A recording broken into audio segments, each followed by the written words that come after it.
The House will come to order. Today, the pledge will be led by Matthew Allen Burkhart, James Singleton Burkhart from Aurora, Colorado, the grandchildren of Representative Hamrick.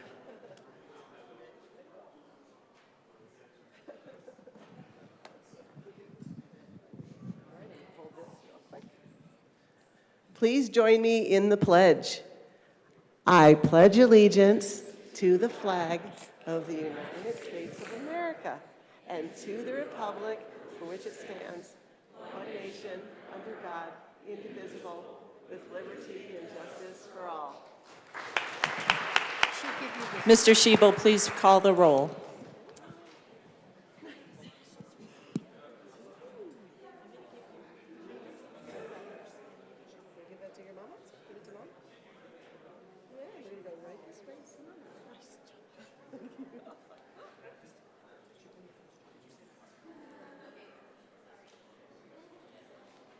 Didn't I? I think so. I wouldn't. The House will come to order.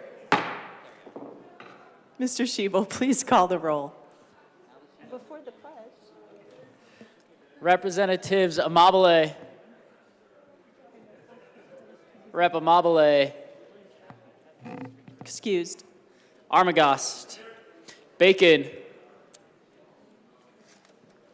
Rep. Bacon. Excused. Bird. Bockenfeld. Basenecker. Bottoms. Bradfield. Bradley. Brown. Catlin. Doherty. DeGraff. Degree Kennedy. Excused. Dixon. Oh. Representative Dixon. Excused. Duran. English. Rep. English. Excused. Epps. Evans. Frizzell. Froelich. Garcia. Gonzalez Gutierrez. Rep. Gonzalez Gutierrez. Excused. Hamrick. Hartsook. Herod. Rep. Herod. Excused. Holtorf. Judah. Representative Judah. Judah is excused. Joseph. Kip. It's right there. Leader. Lindsay. Lindstead. Luck. Lukens. Lynch. Minority Leader Lynch. No. Minority Leader's excused. Mabry. Marshall. Martinez. Morrow. Rep. Morrow. Excused. McCormick. McLaughlin. Michelson Janae. Michelson Janae. Ortiz. Parenti. Rep. Parenti. Excused. Puglisi.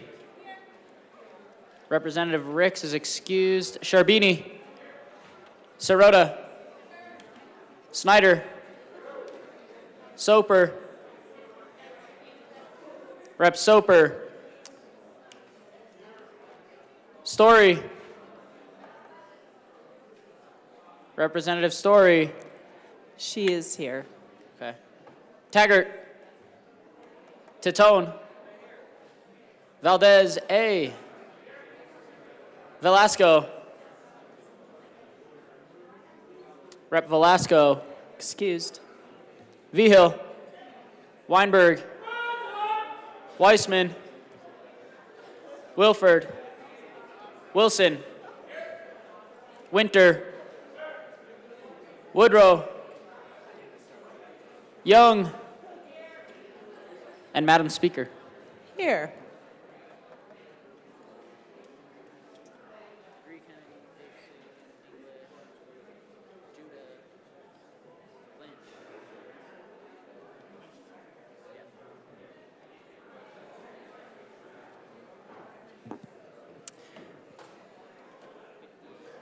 With 58 present, 7 excused, we do have a quorum. Representative Hamrick.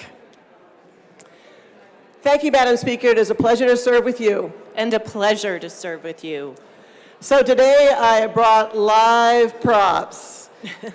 What you've been waiting for. You've seen their pictures on the big screen. I'd like you to introduce James, and he's wearing a tie, and Maddie. Aww. And they want people to get along and people to agree on things. So I urge an aye vote, Representative Holtorf and others. So with that, Madam Speaker, I move that the Journal of Tuesday, March 21st, 2023 be approved as corrected by the Chief Clerk.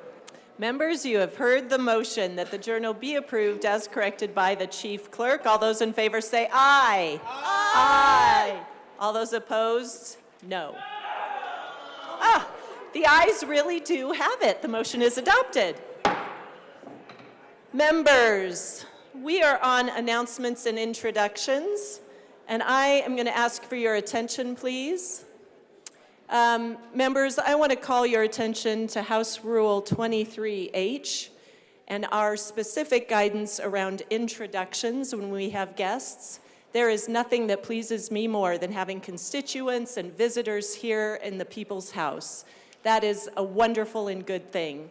I will ask everyone to adhere to Rule 23H as you are making introductions for those guests moving forward, and really appreciate how wonderful it is that we fill the chamber with the people and the voices of those we represent. So thank you. Announcements, Representative Froelich. Thank you, Madam Speaker. The House Transportation, Housing, what else do we do? Local Government Committee will not be meeting this afternoon. Thank you. Representative Weissman. Thank you, Madam Speaker. Members, this is an announcement about Judiciary Committee today at 1:30. We are in the Old State Library, formerly known as 271, the big room over that way. We're hearing 2 bills, Senate Bill 170, Senate Bill 168. See you there. Representative McLaughlin.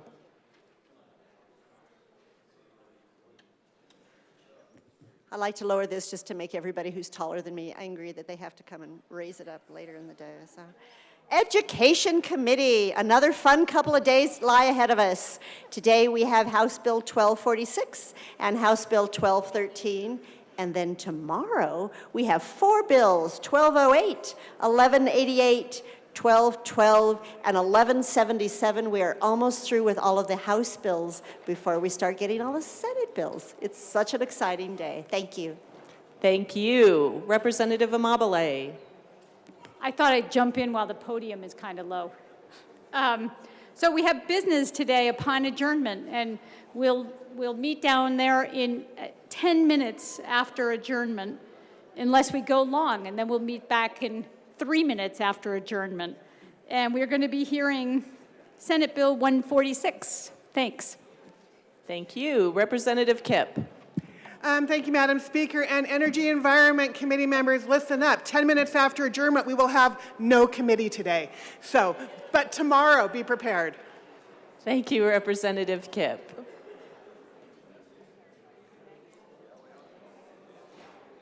Representative Holtorf.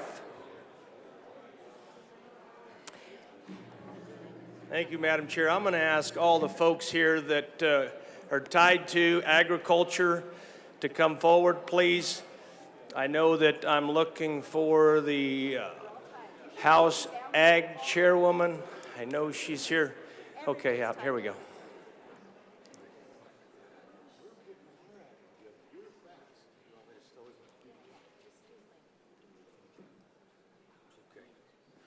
Representative Holtorf.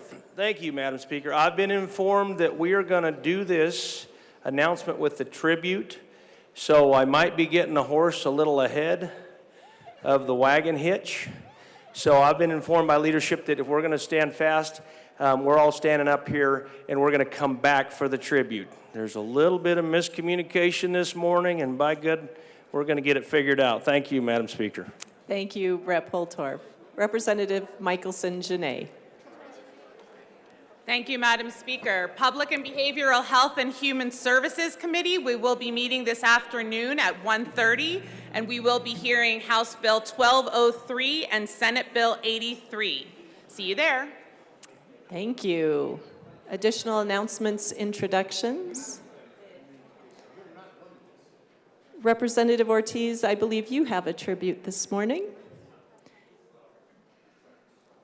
Members, we have a tribute. Madam Speaker, I request that the tribute be read at length. Mr. Schiebel, please read our tribute at length. The Senate and House of Representatives convened in the 74th General Assembly hereby mourns the loss of Judy Heumann. Judy Heumann was born in Philadelphia to Werner and Ilse Heumann, who were German Jewish immigrants who came from the U.S. from Germany in 1934 and 1935. Heumann's grandparents, great-grandparents, and many other family members were killed in the Holocaust. Heumann contracted polio at the age of 18 months and used a wheelchair most of her life. She and her parents had to fight repeatedly for her to be included in the educational system. For 3 years, she was given home instruction twice a week until her mother challenged the decision, allowing Judy to go to a special school in the 4th grade. Per city policy, Heumann was to return to home instruction for high school, but her mother rallied against this policy with other parents who put enough pressure on the school to reverse the policy. Judy had a tremendous impact on the inclusion of people with disabilities in every aspect of life, from educational settings to summer camp. When at Camp Jened, a camp for children with disabilities, Heumann's experience of camp brought her a greater awareness of the shared disabled experience. Her experience at camp influenced her work as a disability rights activist, and she went on to serve 2 presidents as the Special Advisor for International Disability Rights and Assistant Secretary of Education for Special Education and Rehabilitative Services. The Colorado General Assembly mourns the loss of Judy Heumann and recognizes the incredible legacy she created. On request of Representative David Ortiz and Senator Jesse Danielson, given this 22nd day of March 2023, State Capitol, Denver. Representative Ortiz. Thank you, Madam Speaker. Judy Heumann has been a part of almost every pivotal moment in the disability rights movement. She is our godmother of disability rights. She was born in 1947 during the height of polio, pre-vaccine folks, and that's how she contracted polio at 2 years old. And the seeds of the tireless advocate she would become were planted by her mother, nicknamed Mighty Might, because she never took no for an answer. Her mother fought back hard against educators that tried to relegate her to an isolated life of homeschooling, trying to cite her as a fire hazard because of her wheelchair. She was finally enrolled and attended. Eventually, she attended a camp for kids living with a disability called Camp Jened, which had a profound effect on her. Ableism isolates, ableism excludes. Her time at Camp Jened was a place where, quote, they, people with disabilities, helped empower each other and realized that the status quo was not where it needed to be. She fought to become the first wheelchair user to teach in the New York City public schools. In 1977, she helped lead a protest known as the 504 sit-in, called so because of how able-bodied electeds and bureaucrats in California balked and started to renege on Section 504 of the Rehabilitation Act of 1973, which, oh, by the way, was influenced and modeled after the Civil Rights Act of 1964, and mandated integration of people with disabilities into the mainstream. This landmark takeover remains the longest nonviolent occupation of a U.S. federal building in history, 26 days. Within months of the sit-in, noticeable changes began to take place in urban landscapes, in our universities, in the workplace, and in public spaces. Regulations instituted as a result of the success of 504 ushered in a new era of accessibility that led to the passage of the Americans with Disabilities Act in 1990. She served in the Clinton and Obama administrations advocating for disabled people in the US and around the world. And yet, if you haven't taken the chance to watch Crip Camp on Netflix, watch it. It'll give you an idea of really the power and impact she had on this movement. I'm just going to end with a few quotes by her that are just as relevant in securing basic access and basic civil rights today as they were back then. Right there was our catch-22. Because the country was so inaccessible, disabled people had a hard time getting out and doing things, which made us invisible. So we were easy to discount and ignore. Until institutions were forced to accommodate us, we would remain locked out and invisible. No one would see our true force and would dismiss us. The truth is, the status quo loves to say no. It is the easiest thing in the world to do, to say no, especially in the world of business and finance. But for the first time, we were discussing civil rights, and no other civil rights issue has ever been questioned simply because of cost. I want to see a feisty group of disabled people all around the world. I mean a group of people who will not accept no. Well, Judy, I am grateful for the foundational work you did for my civil rights and basic access. Without even ever having met you, without even yet being a member of this tribe, you were fighting for my basic human and civil rights. The only thing that I can do to honor your memory and your many sacrifices is to be one of those people living with a disability that will not accept no for an answer. Rest in power. Thank you, members. Thank you, Representative.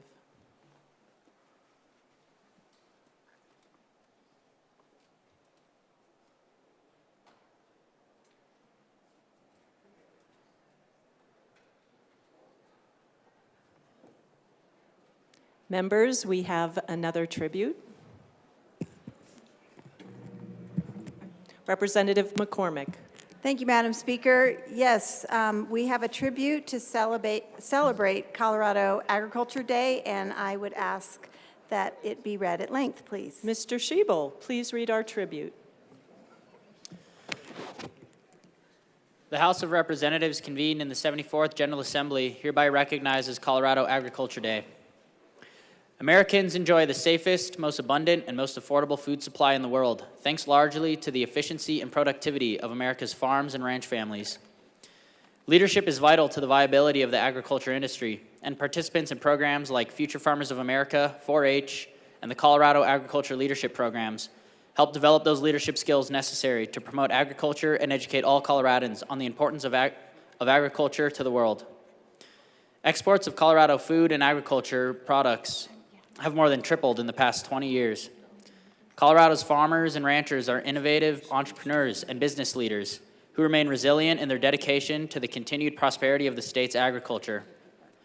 The members of the Colorado General Assembly proudly recognize and celebrate Colorado Agriculture Day in celebration of the many men and women who strengthen the nation's agriculture industry, promote a safe, high-quality, and sustainable food source, and protect consumers, the environment, and natural resources. On request of Representatives Karen McCormick and Mark Catlin, given this 22nd day of March 2023, State Capitol, Denver. Representative McCormick. Thank you, Madam Speaker, and thank you, members. You can sit down. We really appreciate your attention to this very important and exciting day.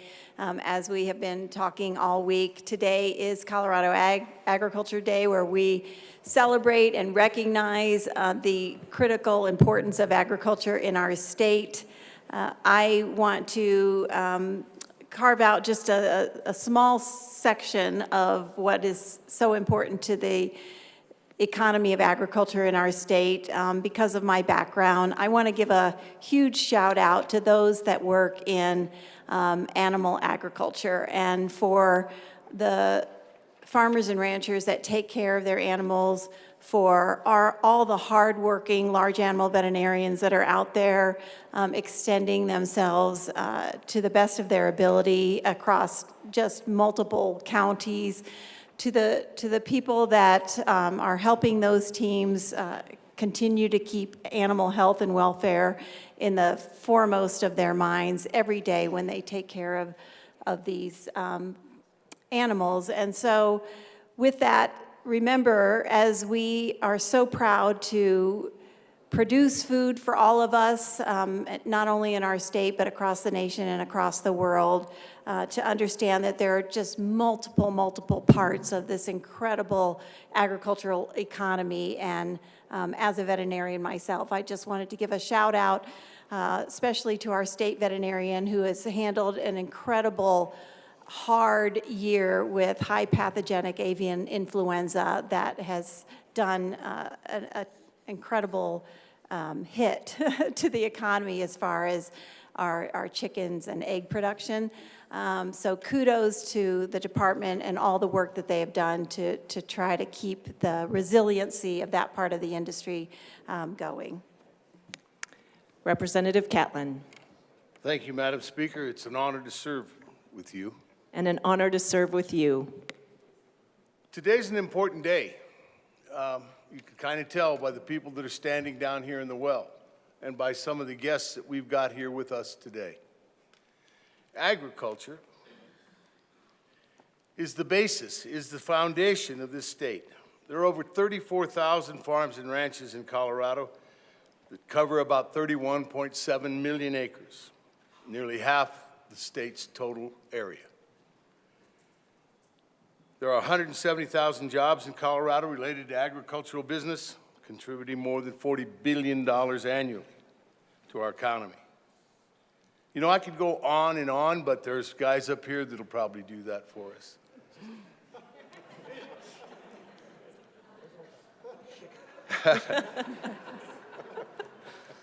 One of the things I want to bring out, and I want all of us to be aware of, is that 98% of the farms in America are owned by individuals.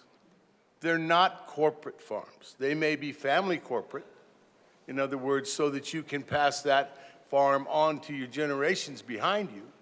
But as far as what we think about corporate, that's not us.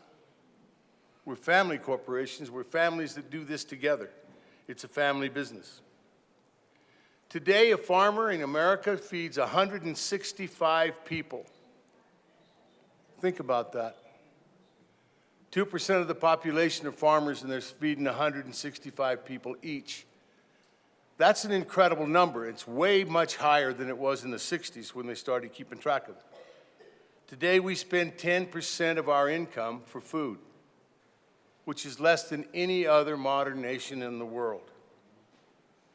America's never been hungry. And the reason are some of the people that are standing up here with me today.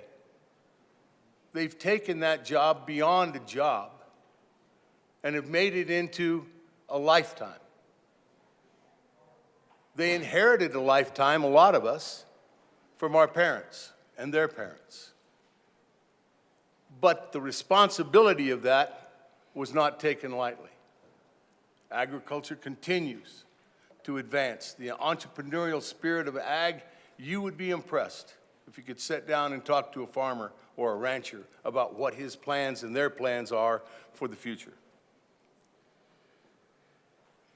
Ag brings in $47 billion to the local or to the state economy. That's something that we never think about. It goes on quietly out at the edge of town. Guys out there doing their job.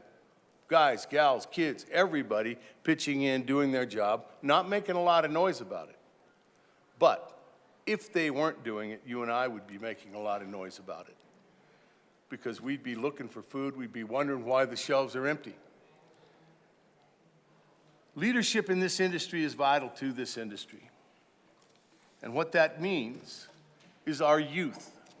We need to be working with our youth to bring forward agriculture into the modern world. We have some guests today with us from the FFA. Give them a hand.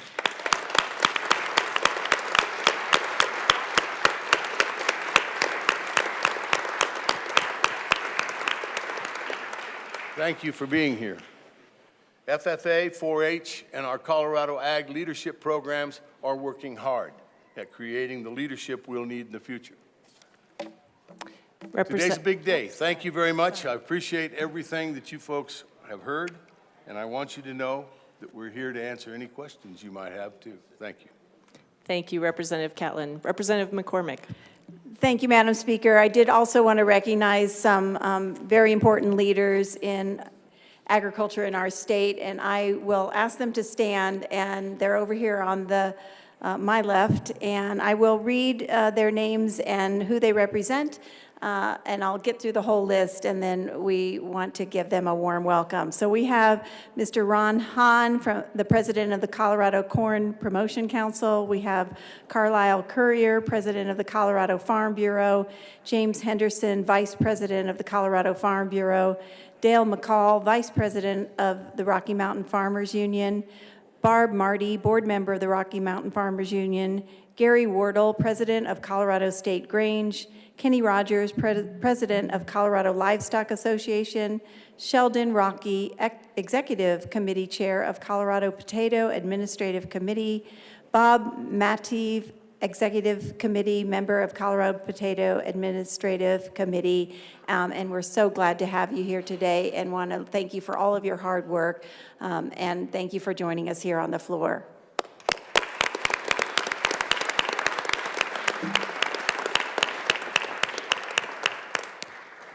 Thank you, members.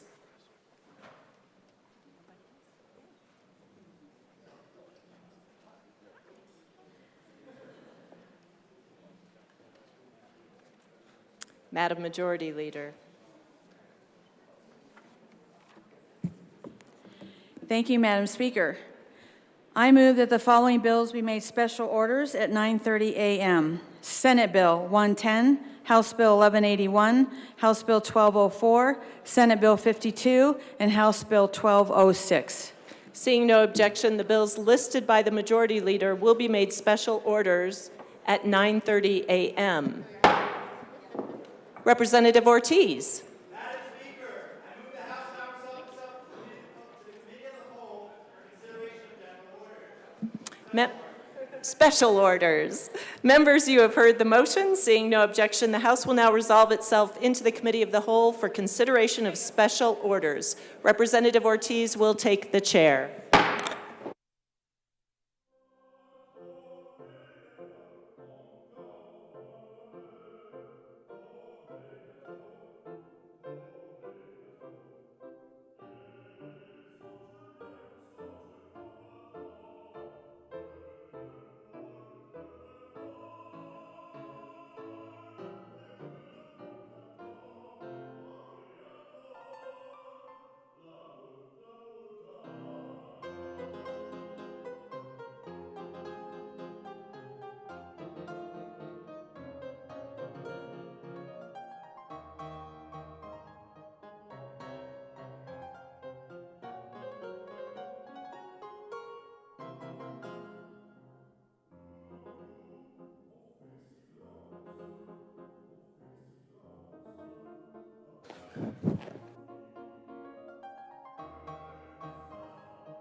The committee will come to order. With your unanimous consent, the bills will be read by title unless there is a request for reading a bill at length. Committee reports are printed and in your bill folders. Floor amendments will be shown on the screen and on your iPads. Bills will be laid over upon the motion of the majority leader, and the coat rule is most definitely relaxed. Mr. Schiebel, please read the title to Senate Bill 23-110. Senate Bill 110 by Senators Marchman and Zenzinger, also Representatives Kipp and Taggart, concerning transparency for metropolitan districts. Representative Kipp. Thank you, Mr. Chair. I move SB 23-110. So moved. Representative Kipp. Thank you, members. So this bill started off last year when really our objective was to try and talk to all the people who've been having issues around Metro bills for a lot of years. And so worked on this all summer and through the fall to try and get to a place where we're putting guardrails around metro districts. I will tell you that personally I'm not a fan of metro districts. I don't really think that's the right way to fund public infrastructure, but given that we have it, I think it's appropriate to put good guardrails around it. So that's what this bill is attempting to do. And I really would like to thank my co-prime for joining me on this bill. Representative Taggart. Thank you, Mr. Chair, and it's an honor to serve with you. And an honor to serve with you, sir. Metro districts, why do we need them? Pretty simple answer.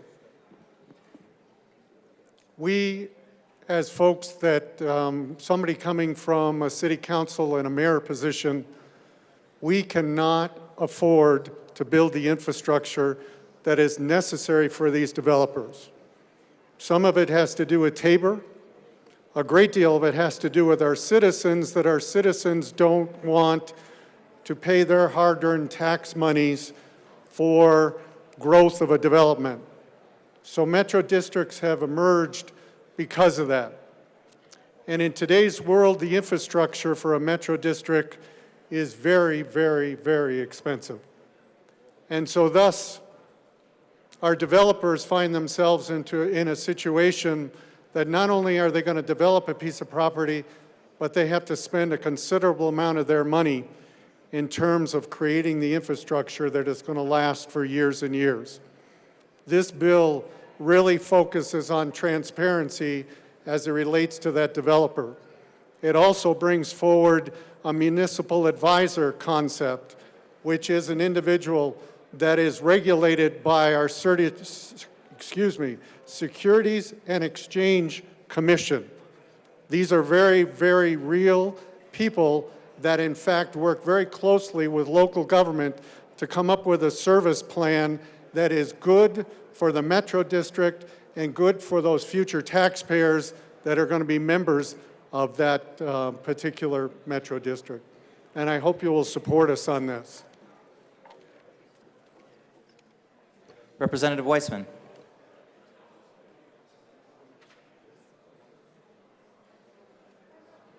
Thank you, Mr. Chair. Honored to serve with you. And an honor to serve with you, sir. Members, I gotta raise this up here. It is with no particular happiness that I need to move L22 and ask for it to be displayed.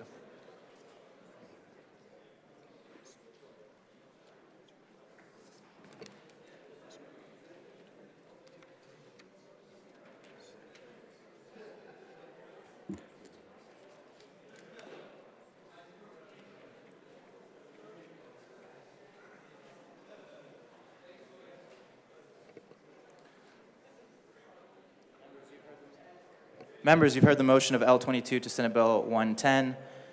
It is properly displayed.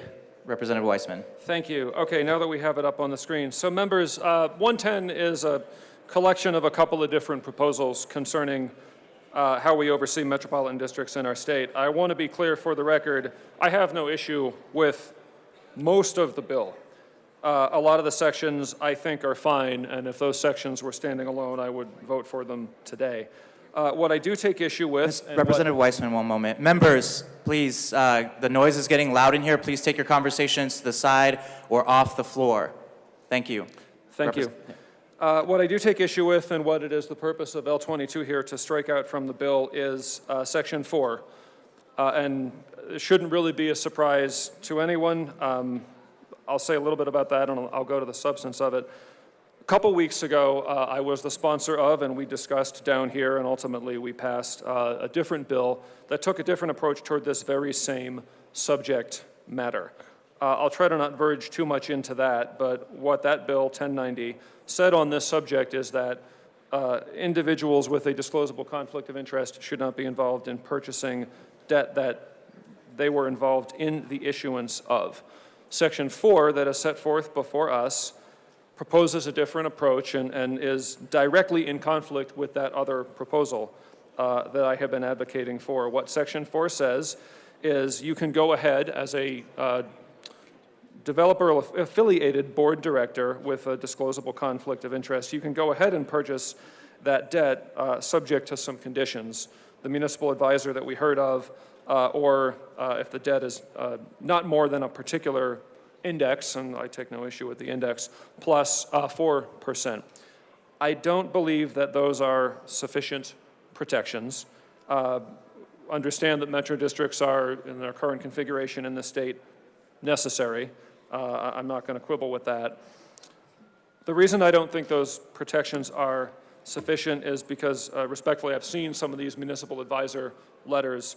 I've seen some that are very form in nature. I've never seen one that was rejecting a proposed debt structure. As to the interest rate, I find it very problematic that we would say in statute that a certain index plus 4% is okay for taxpayers.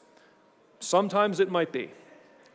I'm here to say that not all the time is that necessarily a good deal for tax-paying residents or constituents, such that we should bless it in statute.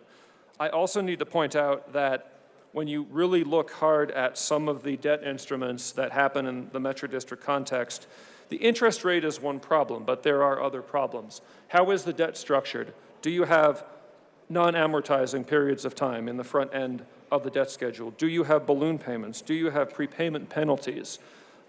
It is not uncommon if you look at one of these bond schedules, and you can find these, they're public enough, you'll see more in interest paid over the lifetime of the debt structure than there is principal. In some cases, a lot more. I find that to be very problematic. This is why I want to strike Section 4.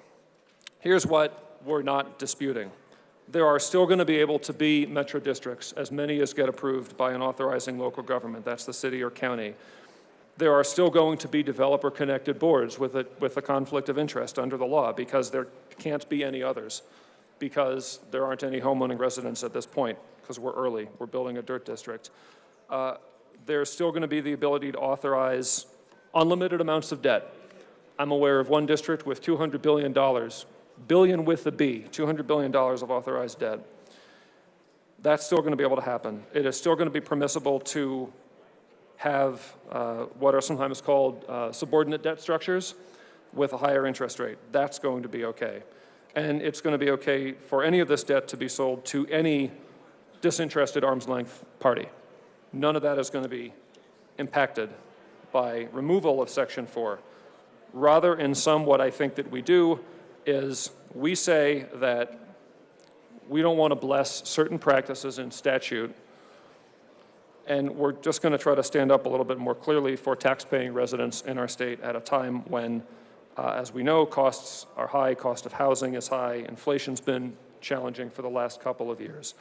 So I would be happy to support this bill without Section 4 in it. I ask for your support for L22 to remove Section 4 from the bill. Thank you. Representative Kipp. Thank you, Mr. Chair. And, I really do understand that people have deeply and sincerely held beliefs on both sides of the issue of Section 4 of this bill. However, I am going to ask for a no vote. And the reason is that we have really tried to be very thoughtful in how we structured this section of the bill to put guardrails around the debt. The municipal advisors are regulated by the Securities Exchange Commission. They have to comply with, and if they don't, there are severe penalties. They don't just willy-nilly put stuff out there. And you know, the 4% is really, there are different types of debt. If you are early in a development project, your debt is going to be a little bit riskier and you have to charge a little bit of a higher rate. And that's the reason that there is some wiggle room there. Representative Taggart. Thank you, Mr. Chair. Please don't forget, in this particular bill, it is made very clear that the municipal advisor has to develop a service plan with its local government, whether that be a city council, whether that be a county commissioner. And in that, they make the recommendation in terms of the debt from an interest rate standpoint. So there is a governor on that. 4% is a ceiling. That does not necessarily mean under any circumstances it is going to be 4 points above the AAA bond rating. And it's city council and or the county commissioner's responsibility to look at that debt and make a decision. And I, for one, coming from a local government that has several recent municipal metro districts, we looked over those very, very carefully to make those decisions. I'll make one other series of statements. The term conflict of interest is not appropriate for this bill. And I'll say that again. It is not appropriate. I have a situation, and let me give you a parallel. And this has happened to me in my career. If I have a company that I want to sell to my employees, and they can only get 80% of the financing necessary to buy me out, what do I do as the owner of that company? I, in fact, lend money to my employees to allow them to purchase the company. Does that put me in a conflict of interest? Because I'm still a part of it. I'm making money potentially on the interest rate. Does that put me in a conflict of interest? What happens if I sell property and I take back owner financing? Does that put me in a conflict of interest? That term is a misnomer in this bill, and it needs to stop in terms of talking about it, because it is not a conflict of interest. It is, in fact, a means to get the the infrastructure for the Metro District paid for. Thank you. Representative Hamrick. Thank you, Mr. Chair. It is a pleasure to serve with you. And a pleasure to serve with you. Section 4 would allow the developers who sit on the board to set all the terms of the debt that the district would issue to themselves. This is a huge conflict of interest. By contrast, 1090 will prohibit these conflict of interest transactions while still allowing the districts to issue debt to banks, financial institutions, the public, or unrelated third parties. There has always been a good demand for Metro District debt issued to these sources, mutual funds in particular. It is only the most risky debt that is usually because of failed past development or the developer to reimburse themselves for wasteful or excessive costs and interest, where no one wants to buy the junk bond debt. I urge you to support the amendment L22. Thank you. Representative Byrd. Thank you, Mr. Chair. And members, I realize people have a lot of different feelings about metro districts, but I also want to say I think it's not appropriate for us to be considering other bills. As we're considering this bill, it's most appropriate to consider this bill on its own merits. Something else I'd like to point out is that in metro districts, the bonds that are issued are not like other bonds. I think some of the restrictions people would like to place on metro district bonds might be more beneficial in a situation where the bonds are offered in a more highly competitive market. In many cases, there isn't a big market for the bonds, and I think this goes to one of the points raised by people not in support of the bill, that we're offering unfair terms and that there aren't appropriate disclosures. There are sophisticated investors involved in these. Many times the only people willing to take on this debt are people who are willing to take on the risk of a brand new development. So these debt instruments are not like typical debt instruments. It's a different market. Representative Snyder. Thank you, Mr. Chair, and may I say it's an honor to serve with you. And it is an honor to serve with you, sir. Thank you, sir. So this amendment basically guts the real meat of this bill. What this does is puts in serious guardrails, requires a municipal advisor certified to be involved. The top-line developers already do a lot of these things, if not all of them. What this bill will do is bring everybody up to the same standard. So if there are developers out there that are cutting corners or not as scrupulous as some of the top developers, they will now be required to do the good practices that the top developers already do. The ones that don't get complaints and don't have these imbalances and extra taxes assessed to their to the homeowners within that metropolitan district. So I'm really confused as to why we would gut the most important provisions out of this bill. It's a good bill. It brings like I said, it brings a level playing field and raises the bar for all development in Colorado who uses the Metro District process. So I would urge everybody to vote against this amendment. Thank you. Representative Parenti. Thank you, Mr. Chair. It's an honor to serve with you. And an honor to serve with you. Colleagues, I want to address the question that was just posed here at the well on why we would want to support this amendment, and I do support the amendment. Here's my concern. Colorado law already prohibits government officials from participating in any action in their official capacity from which they personally financially gain. This is already Colorado law. And what this bill, as structured, would do is enshrine into law a practice that is in direct violation of that concept. That's my concern with the law, with the bill as written. I actually support every part of this bill. I even support Section 4 with the caveat that the people personally financially benefiting from these transactions are not members of the Metro District Board. I think putting these guardrails in place is a good idea, but we cannot enshrine into law a practice that allows elected officials, and Metro District Board members are elected officials. We cannot allow them the ability to personally financially benefit from the official actions they take as part of their duties to that board, and for that reason, I support this amendment and would encourage you to do so as well. Thank you. Representative Vigil. Thank you, Mr. Chair. It is quite an honor to serve with you. And an honor to serve with you.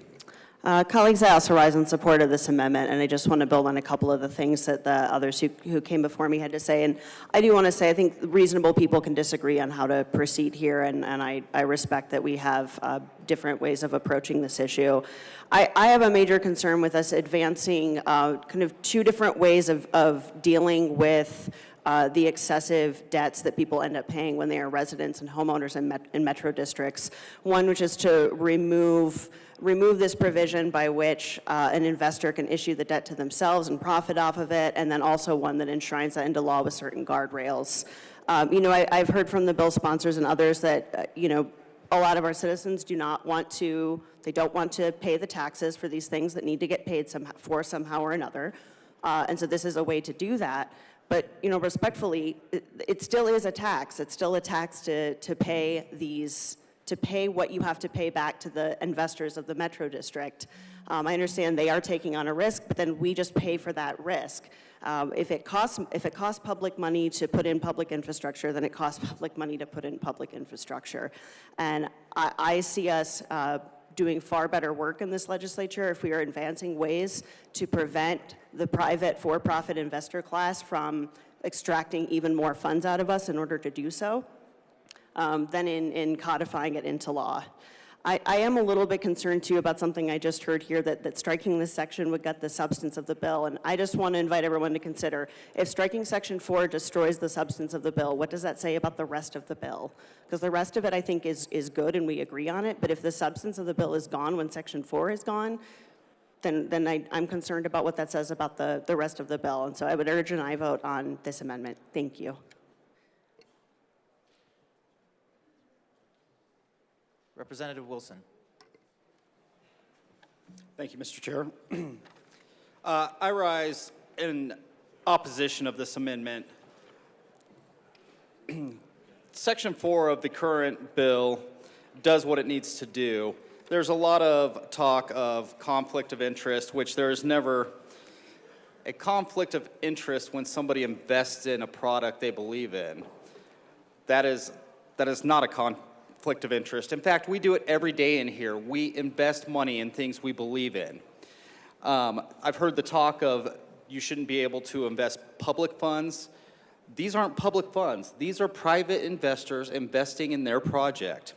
I've also heard a lot about excessive debt. That usually comes after the original debt is issued and the future elections of the Metro District result in refinancing debt. I had a Metro District in my district that refinanced probably 5 times after the initial board left, continuing the debt, which had nothing to do with the developer, the development, the initial bond issuance. That is all incorrect. So I ask you to oppose this amendment. Thank you. Representative Frizzell. Thank you very much, Mr. Chair. It is an honor to serve with you. And an honor to serve with you. Thank you, sir. Colleagues, I rise in opposition of this amendment.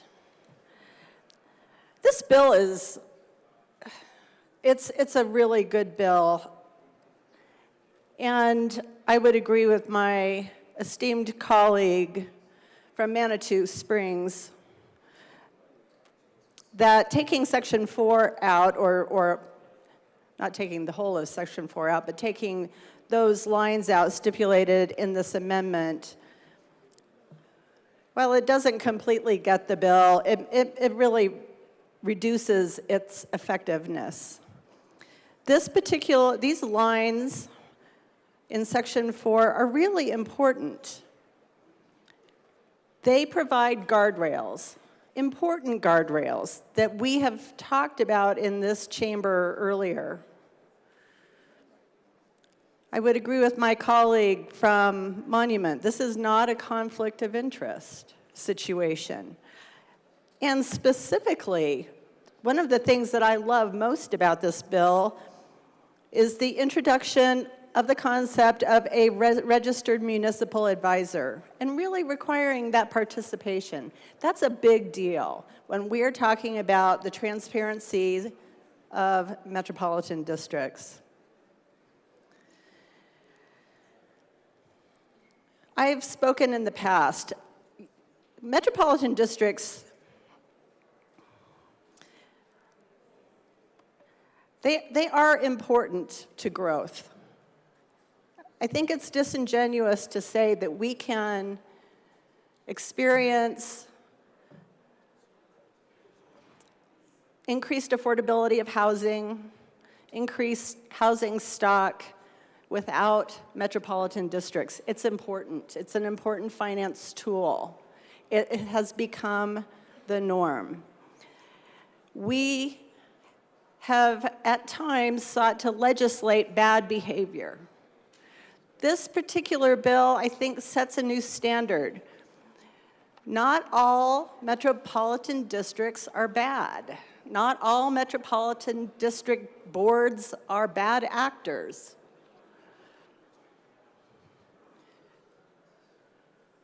This particular bill, as written, is important to ensuring that we have good and consistent leadership when it comes to metropolitan districts. I ask for a no vote on this amendment. Representative Puglisi. Thank you, Mr. Chair. We have a lot of conversations in this chamber about affordable housing and the need for affordable housing. I talked to a group this morning that said we need more workforce, but we need more workforce housing. This is a good bill, and I rise in opposition to this amendment. We are trying to increase transparency for these metro districts. And as a former county commissioner, I will tell you right now that a lot of the infrastructure would not have been developed but for metro districts. Local governments cannot put in this infrastructure. We cannot front the money for this infrastructure. So let's increase transparency on metro districts. I do take issue with a comment that was made that said that basically developers are breaking the law, because that is not true. They are not breaking the law. It is authorized under law. And so I just want to be clear that if we truly care about advancing affordable housing, I think this is a good way to start with more transparency for metro districts and encourage a no vote on the amendment. Thank you. Representative Mabry.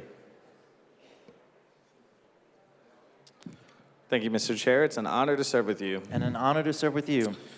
First off, I'd like to thank the sponsors of 110 for bringing this bill. I do believe that in good faith we're trying to put some reasonable guardrails on this sort of owner-issued debt. And I do thank you for bringing the bill. I just wanted to rise and say that a few weeks ago in this chamber, we passed another piece of legislation that was aimed at holding bad actors in this space accountable. And if you stand by your vote on that legislation, it is important to support this amendment because this section of the bill is in direct conflict with that other piece of legislation. And so I rise and urge members to support this amendment so we can uphold the work we did a few weeks ago. Thank you. Representative Brown. Thank you, Mr. Chair. And again, I want to echo my colleague in thanking the bill sponsors for bringing this bill. I really appreciate it. I think in keeping with the remarks that I made a number of weeks ago on the floor, I believe that metro districts are at their core local governments and that local governments are entrusted with the public trust and they have to commit themselves to the highest ethical principles. And that means specifically being barred from voting on, discussing, participating in, or the consideration of any matters in which their members can specifically profit from. This was the principle that we had to operate on our city council, and I think it's what we should expect all of our local leaders to abide by. So I will be in support of this amendment because I believe we should expect the highest moral standards from all of our local officials. It's not about shutting down metro districts or preventing affordable housing. It's making sure that public officials are acting in the public interest and not using their public positions for personal profits. Thank you very much. Is there any further discussion on amendment? Representative Story.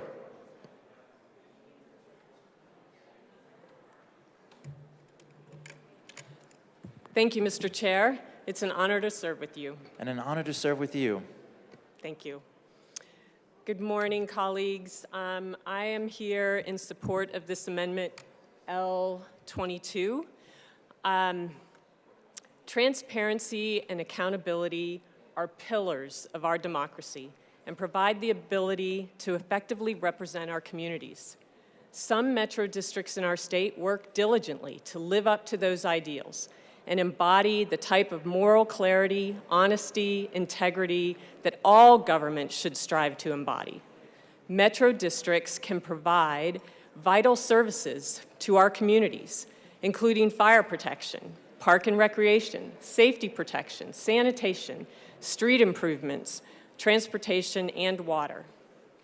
Unfortunately, and on an increasing and alarming basis, some metro districts do not share the same commitment to transparency and accountability that others do.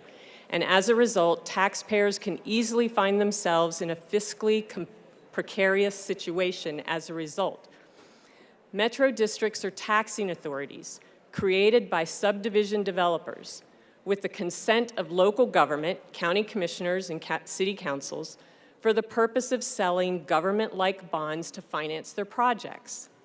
These bonds are repaid through property taxes assessed to the homes that will eventually be built. These Metro District boards have the authority to determine the debt burden of the community and set the subsequent tax rate. In many of these districts, developers elect themselves to serve on the Metro District's board before the district has any residents. These developer, government-elected directors then use their position to approve tens of millions of dollars in public financing for their businesses and leverage the property taxes on homes they haven't yet built. Developers, government-elected boards issue bonds to the public, known as municipal bonds, to finance their development in metro districts. There are no regulations to prevent developer-controlled, government-elected boards from approving arrangements that are financially advantageous to their business. They are completely free to finance even overly ambitious plans without fear of liability, knowing future homeowners ultimately shoulder the burden. Additionally, there are many instances where developers, government-elected boards issue a small share of debt on the bond market that they do not make available to the public. They have a much higher interest rate. The developers, government-elected boards issue these so they can buy them for themselves in a private sale. These are different from the municipal bonds offered to the public that they use for financing and building the infrastructure in the metro districts. These bonds are not paid back as quickly, the ones that they have the higher interest rate, that are a small tranche. They're not paid back as quickly as the main publicly available bonds, resulting in future homeowners being on the hook for decades through their property taxes for a completely unnecessary load of bad debt. Essentially, metro districts currently have the authority to issue the municipal bonds that go to the public and also these junior bonds that they issue and buy back themselves. They're also known as junk bonds, and then require taxpayers to shoulder the debt with interest. Millions of Coloradans are forced to pay off the debt incurred by developers with no ability to see what the money was spent on or whether the projects were priced in a reasonable manner. The amendment before you today, L22, will strike Section 4 from the bill, and the amendment prevents entities with a conflict of interest from purchasing district debt. It prevents Metro District board members, developers, who voted to approve the debt from acquiring that debt, and it prevents government-elected director developers from breaching the public trust by reaping significant financial benefits on the backs of residential property owners. These are government-elected boards, and no other government entity is allowed to sell and then buy back bonds to their own personal benefit. The amendment is very simple. All it does is prevent developers, government-elected boards from selling and buying their own bonds. It doesn't prevent them from selling municipal bonds, while forcing Metro District residents to be on the hook for the principal and developer-imposed interest debt for decades. Given the rapid proliferation of both Metro Districts and Metro District debt across the state, residents of these districts deserve basic accountability from their taxing government and protection from this egregious and blatant form of abuse.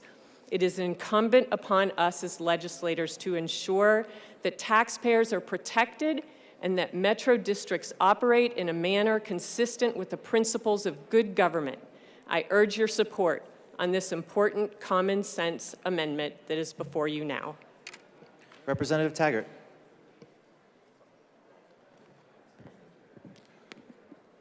Thank you, Mr. Chair. And I appreciate what my colleague just said. But she left out one really important part of this bill. This bill has a service plan, and that service plan is approved by the local government, and it's presented with the details from that municipal advisor. And I, for one, trust our municipal governments and our county governments to look at that service plan and determine if the debt is appropriate for the size of the investment in the infrastructure and if the interest rate is appropriate. And that service plan also details how this information is going to be disclosed to potential buyers of that land.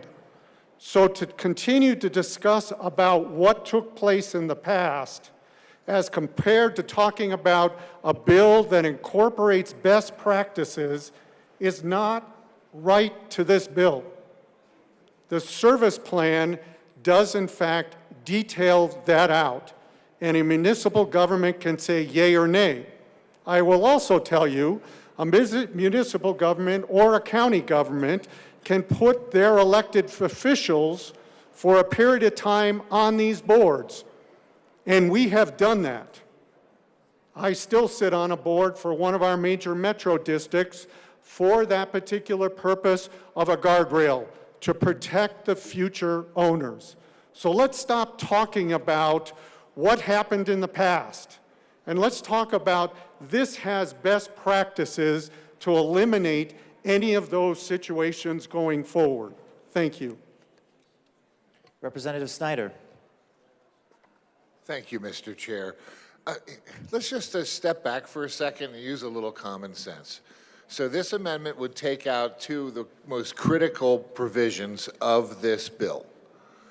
I'm not seeing anything offered to replace it, something better. You know, they're just taking this out. And to say that taking this out will prevent developers from doing this, that, and the other, that's nonsensical. You know, you take something out of a bill, it doesn't put things that aren't in there on top of developers. So you want to ask the question, why do they want to take these sections out, not offering anything to replace them with something better, some cogent arguments saying why they'd rather do it a certain way? It just strikes the guts out of this bill.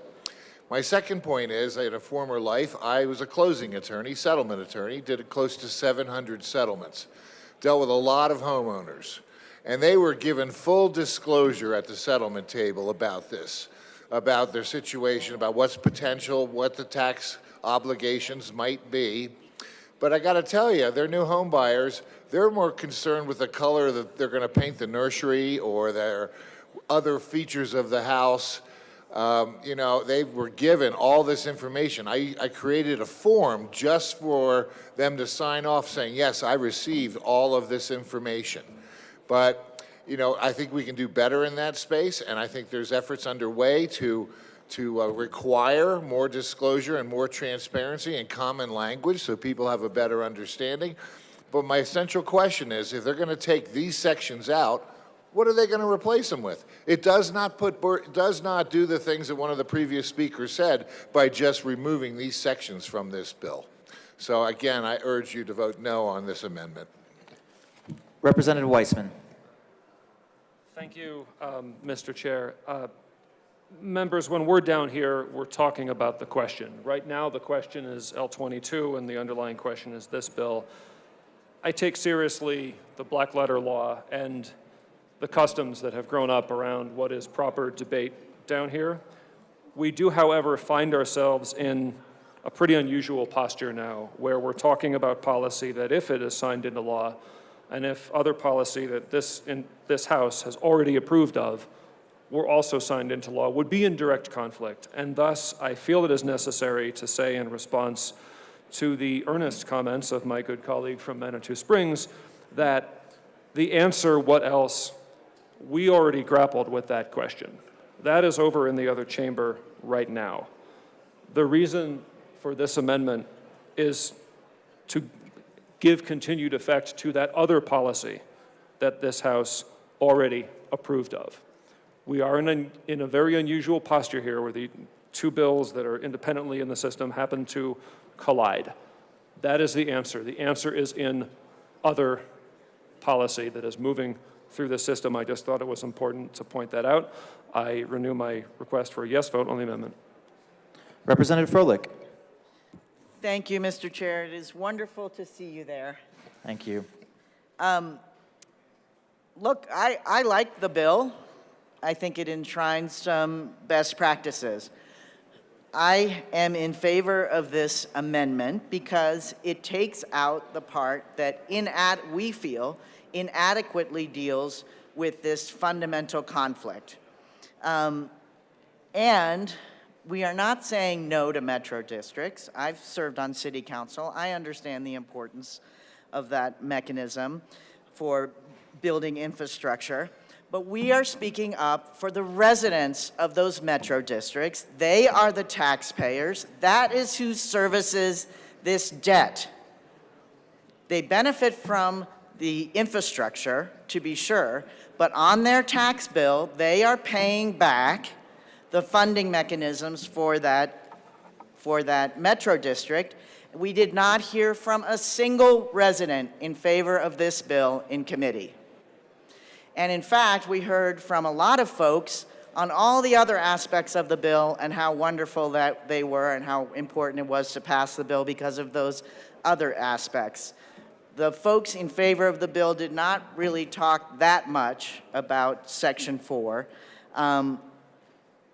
And by adopting this amendment, we reject an inadequate solution to a fundamental, we feel, problem in the funding mechanisms of metro districts. And we do believe it is a conflict of interest, and we ask for an aye vote.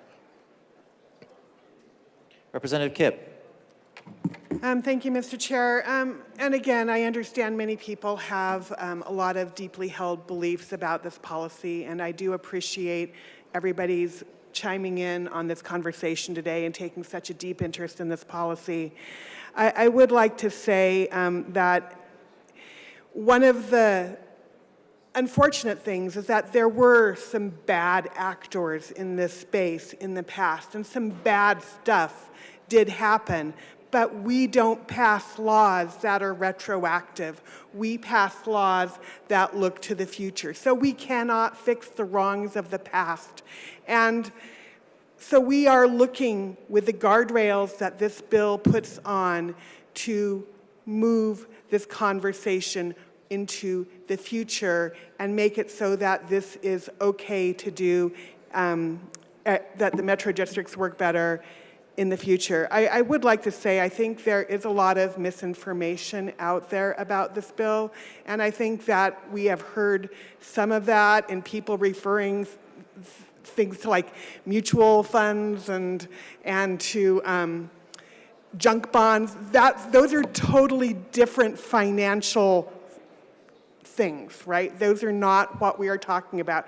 Here you're talking about senior bonds, junior bonds, and yes, those things are also used in other public infrastructure, like school districts and cities and counties. At any rate, I just would like to reiterate that I ask for a no vote on this amendment and would ask that you reject it. So, but I do appreciate everybody's conversation about it. Is there any further discussion on? Okay, the question before us is the adoption of Amendment L22 to Senate Bill 23-110. A division has been called.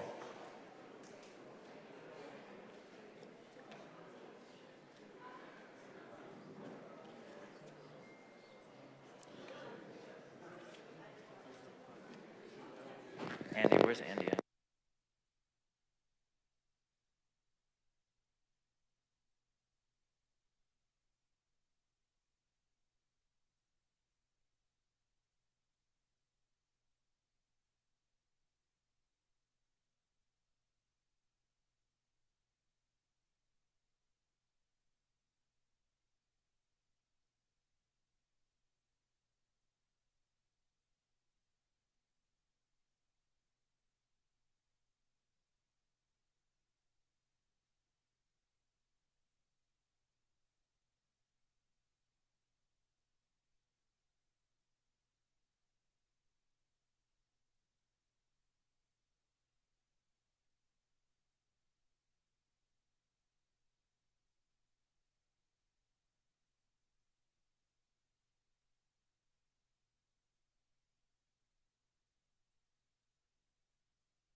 Members, the question before us is the adoption of Amendment L22. A division has been requested. All those in the chamber not entitled to vote, please be seated. All those in favor of Amendment L22 to Senate Bill 23-110, please stand or raise your hand and remain standing or keep your hand raised until the count is taken.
You may be seated.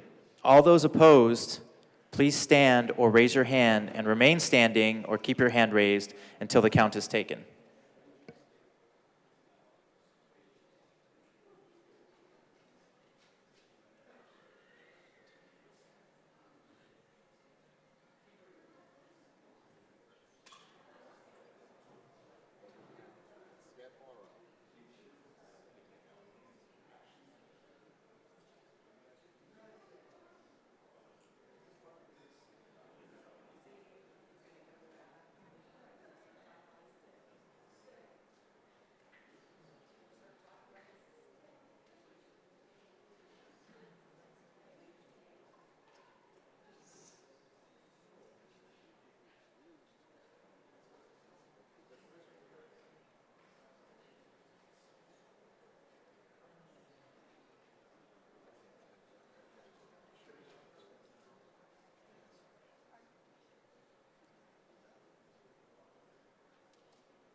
You may be seated. Amendment L22 is lost. To the bill. Is there any further discussion? Representative Weissman.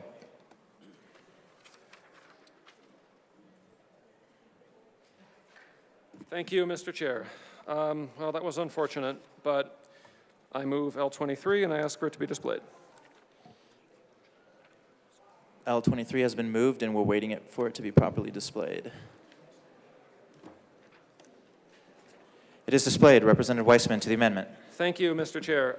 So members, net of the result that just happened, Section 4 is in the bill, so we continue to allow purchase of what I'll call conflicted debt with the provisions set forth. What we're doing in L23 is to make one very small change. If you look on the top part of page 6 on the re-engrossed bill, this is what I referred to a little bit ago about allowing folks with the disclosable conflict of interest to go ahead and purchase debt at the index plus 4%. I don't think that we should be locking in a 400 basis point or 4% bonus in statute. So all that 23 is doing is striking that out.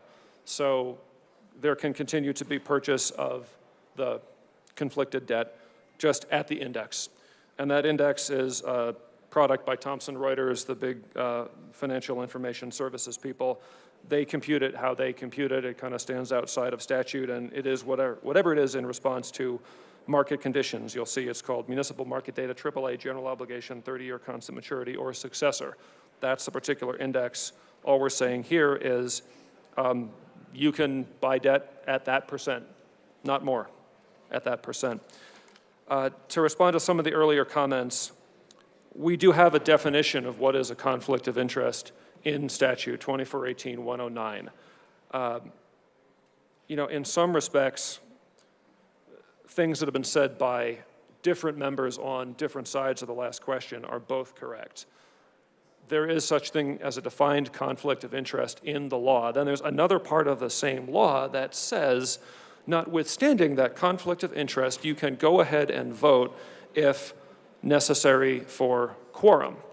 Obviously, in these early situations, we only have developers with that conflict of interest because we're building up the dirt district. There aren't residents yet. This is sort of an accepted way of doing things. So respectfully, I disagree with prior comments saying that it's not proper to speak of a conflict of interest. There is one within the meaning of the law. At the same time, the law allows the wheel to continue to turn anyway. If that sounds strange, I happen to agree with you. I think that it is strange. At any rate, if 110 is going to go forward, I should believe it should go forward in this way with greater protection for future taxpayers. I hope that's not too much to ask. And I ask for a yes vote on 23. Is there any further discussion on Amendment L23? Representative Kipp. Thank you very much, Representative Wiseman, for your comments. I'm sorry for my colleague from Aurora. It's not often we find ourselves at odds over policy, but I will say that the reason this 400 basis points is in there is because, again, when a piece of debt is new and it's early in the development, there is a higher risk, which leads to a higher cost of issuing that debt. And so that is why, as I said before, there is some wiggle room in here. So I would ask for a no vote on this amendment. Representative Taggart. Thank you, Mr. Chair. I just want to point out a couple of things that are here already as a guardrail. The municipal advisor has to let, within the service plan, to the municipal or county governments, the lesser of the two interest rates. One interest rate is AAA bonds. And if that's lower than a successor index +4, that is their responsibility to recommend because it's the lower of the two. So the guardrail is already there.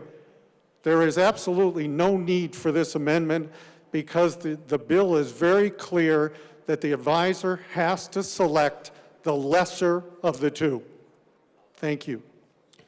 Is there any further discussion on Amendment L23? A division has been called.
Members, the question before us is the adoption of Amendment L23 to Senate Bill 23-110. A division has been requested.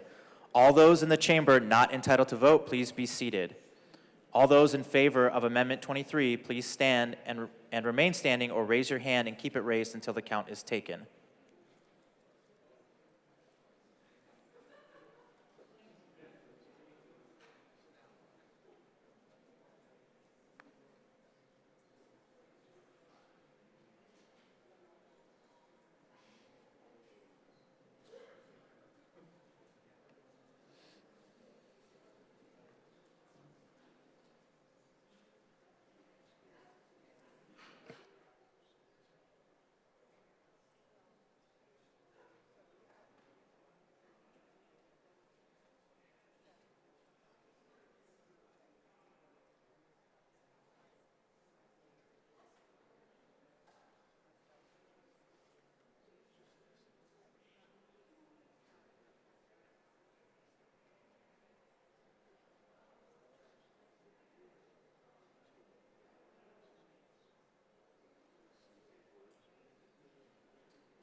You may be seated and lower your hand. All those opposed, please stand or raise your hand and remain standing, and keep your hand raised in one place until the count is taken.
You may be seated. Amendment 23 is lost. To the bill. Is there any further discussion on Senate Bill 23-110? Seeing none, the question before us is the adoption of Senate Bill 23-110. All those in favor say aye. Aye. All those opposed, no. The ayes have it. Senate Bill 110 is passed. Mr. Schiebel, please read the title of House Bill 23-1181. House Bill 1181 by Representative Morrow, also Senators Henriksen and Mullica, concerning the regulation of guaranteed asset protection agreements. Representative Morrow. Thank you, Mr. Speaker. Members, I move House Bill 1181 and the committee report. To the Business Affairs and Labor Report.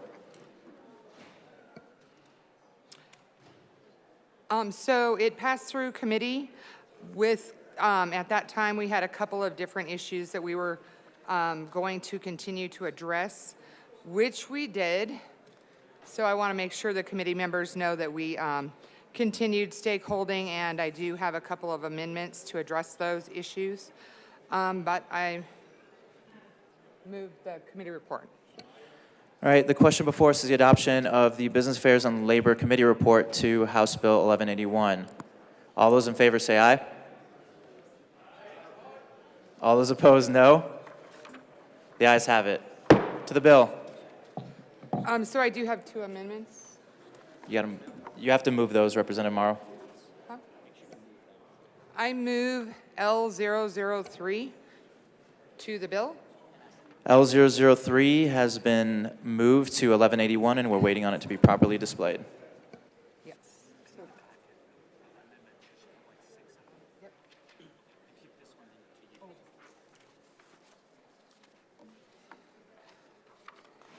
Thank you, Mr. Speaker. L003 is something that we worked on with the credit unions to clarify the refund process. I don't know if Representative Taggart is in here, but I want to make sure he knows that we did come up with language that we both agree on, and that is L003. Members, the question before us is the adoption of L003 to House Bill 1181. All those in favor say aye. Aye. All those opposed, no. The ayes have it. L003 is adopted. To the bill. Okay, Mr. Speaker, I move L004 to the bill. L004 has been moved, and we're waiting for it to be properly displayed.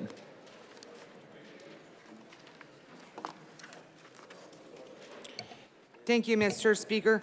L004 is an amendment.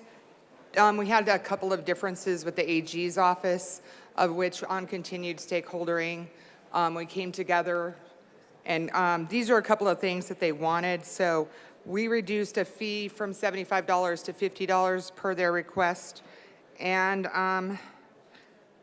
we clarified some language that just makes it easier for consumer protection. So I move L004. Is there any further discussion on L004? Seeing none, members, the question before us is the adoption of L004 to House Bill 1181. All those in favor say aye. Members, you got to wake up. All those in favor say aye. Come on, guys. Opposed, Need some no? energy here. All right, the ayes have it. L004 is adopted. To the bill. Guys, this is a gap amendment. So what this is doing is kind of, it hasn't been changed in over 20 years. So it's kind of updating it, updating some language. But this is a private commercial product where every person has the option of purchasing. It's not required. There is a lot of other companies that kind of sell this. This is particular to the auto industry. But this is a much needed update to the GAP product, and I ask for an aye vote. Is there any further discussion on House Bill 1181? Seeing none, the question before us is a passage of House Bill 23-1181 as amended. All those in favor say aye. All those opposed, no. The ayes have it. House Bill 1181 is passed as amended. Mr. Schiebel, please read the title to House Bill 23-1204. House Bill 1204 by Representative Lindstedt, also Senator Priola, concerning the discharge of a client from a recovery residence.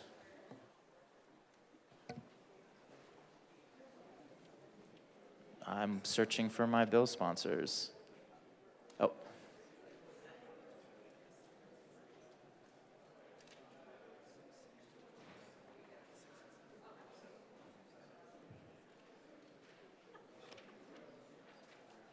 Representative Lindstedt. Thank you, Mr. Chair. I move House Bill 1204 and the Behavioral Health and Human Services Committee report. To the Public and Behavioral Health and Human Services Committee report. Thank you very much, Mr. Chair. Representative Lindstedt, can you pull the mic closer to your mouth, please? Yeah, absolutely. Sorry, you're figuring out my paperwork. So in committee, we ran 4 amendments to the bill. We ran 4 amendments in committee to the bill. I got it, thank you. The first amendment we did was clarifying that the bill should be in Title 27 and not 25. The second amendment that we ran clarified a lot of the language around discharge policies and the specificity with the word safety. The third amendment that we ran added a 24-hour discharge window and allowed immediate discharge for folks who were using illicit substances in recovery residences or who are bringing things into the residence.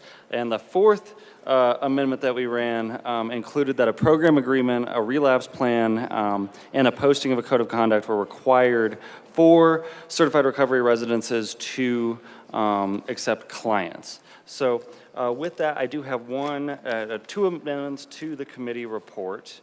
So I move amendment L006 to the committee report. L006 and ask it to be displayed.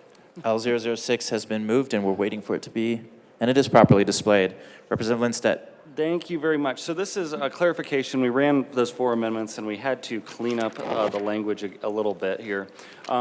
It clarified that folks had to be using drugs in the recovery residence for immediate dismissal. So it changed the window to 24 hours for every person, unless they were bringing illicit substances into the residence. So what this amendment will do is further clarify that language, allow anyone to stay as long as they're not bringing illicit substances into the residence. The other piece that we're adding here is anti-discrimination language that was requested from some of the housing advocates at the bottom. So with that, I ask for an aye vote on L006. Representative Holtorf.